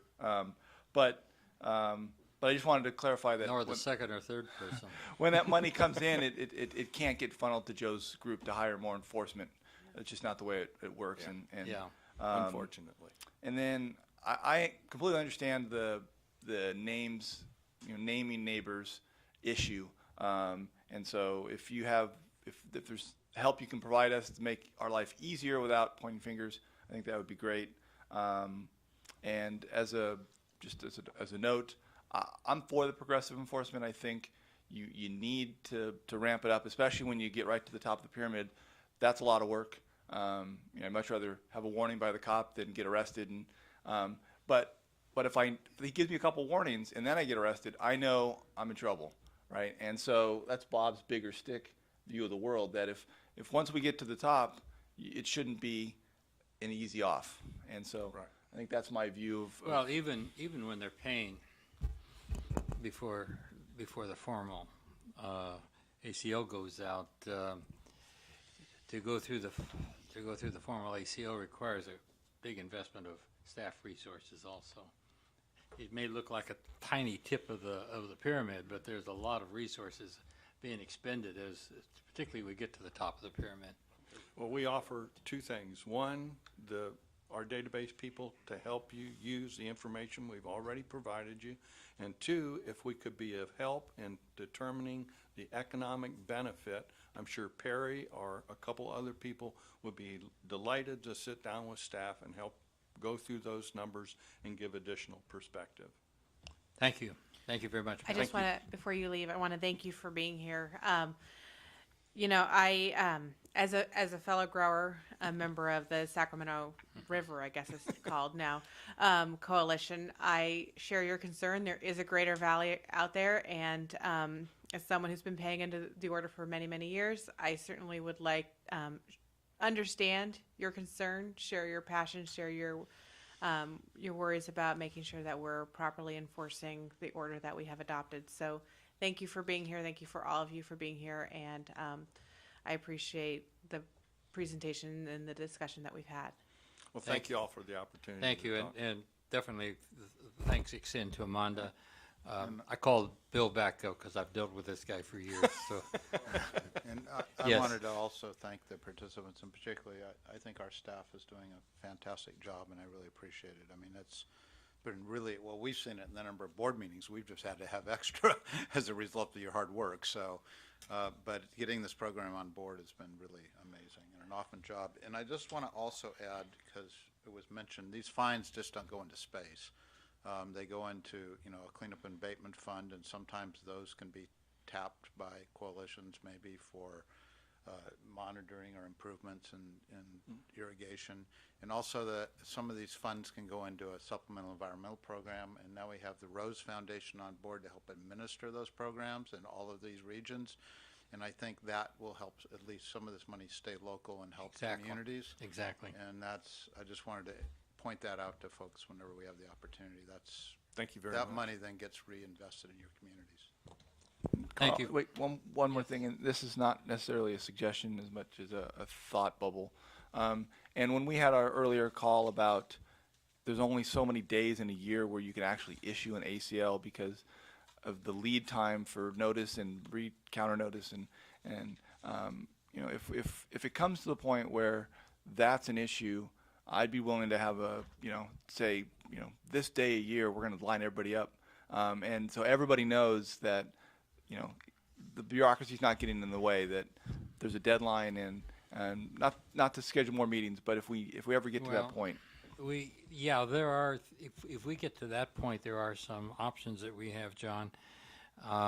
Certainly I try to make myself available, other board members do too, but if we have to go to I know the state board goes to a hearing officer from time to time to deal with issues. I think we have that, if I'm not mistaken, Patrick, we have, if we end up with a big workload, we have that option also. Am I correct? Yeah, I think it's something to be considered. There's a couple options. OE currently is working through a type of delegation that would put the mandatory minimum penalties up for a hearing in front of the executive officer. You could very well do something similar with respect to these ACLs. You can also always have the option of holding a hearing panel where you have a couple of the board members take a day and put together a traffic court of sorts for these type of violations and deal with a whole lot of them all at once. We've done that already. Yeah. In fact, on the dairy order. Exactly. And some of the pre-issuance ACLs, that's something that the dairy program did with some success as well a number of years ago. So there's a lot of options on the table, and I think we can consider I guess the everything that's said. message is that this board is open to considering alternatives if the time schedules become an obstacle that's difficult to get over. To be able to expedite, we've put a lot of time, board members have put a lot of time into this so far. and I know you guys have devoted your life to it, but we want to see it move forward, and we will do everything we can to do that. With that said, unless somebody has something else to say, we'll move on. I do? Yes. Are we moving to recess? Just a moment. Are there, before we move to recess, first of all, we did pull item 7 off the agenda. It's the Mount Diablo Mercury Mine. If there is any board member, and both Alex and David are on the edge of their chairs at this point. Is he going to misspeak? If there is there any board? If any board member wants to learn the particulars of that, certainly both Alex and David are available to speak to them on that. No, not why we pulled it. It's coming back on the next agenda, so you may want to, if you're interested in getting up to speed. I think I can say this. It is a. How can you best characterize this? Either one of you. It's a complicated issue. I didn't know if I could say that word. Let's put it very simply. If you want to talk to me and/or Alex about it, please give me a call. And we can Great. talk. And my packet is still sitting right here. I don't know if we want to throw it away and reprint it, or Karen can just grab it. I don't know what the best is. I'm just letting you know that it's sitting right I've here. kept mine. Should I just keep mine, or has it got to be redone anyway? Well, we can talk about that offline, John. Okay, so, and then it is now 12:17 almost. Did I ask the question, do we have anything for closed session? We do. The board will meet in closed session to conduct a performance review of the board's executive officer. The board will also meet in closed session to discuss litigation filed against the Central Valley Water Board, specifically the litigation challenging the board's issuance of the Dairy General Order, the case listed as Asociación de la Gente Unida por el Agua versus Central Valley Water Board, and identified as letter F on the board's agenda. Thank you very much. And we will be back in session at, I think since we've got a lot of talk about, 1:15.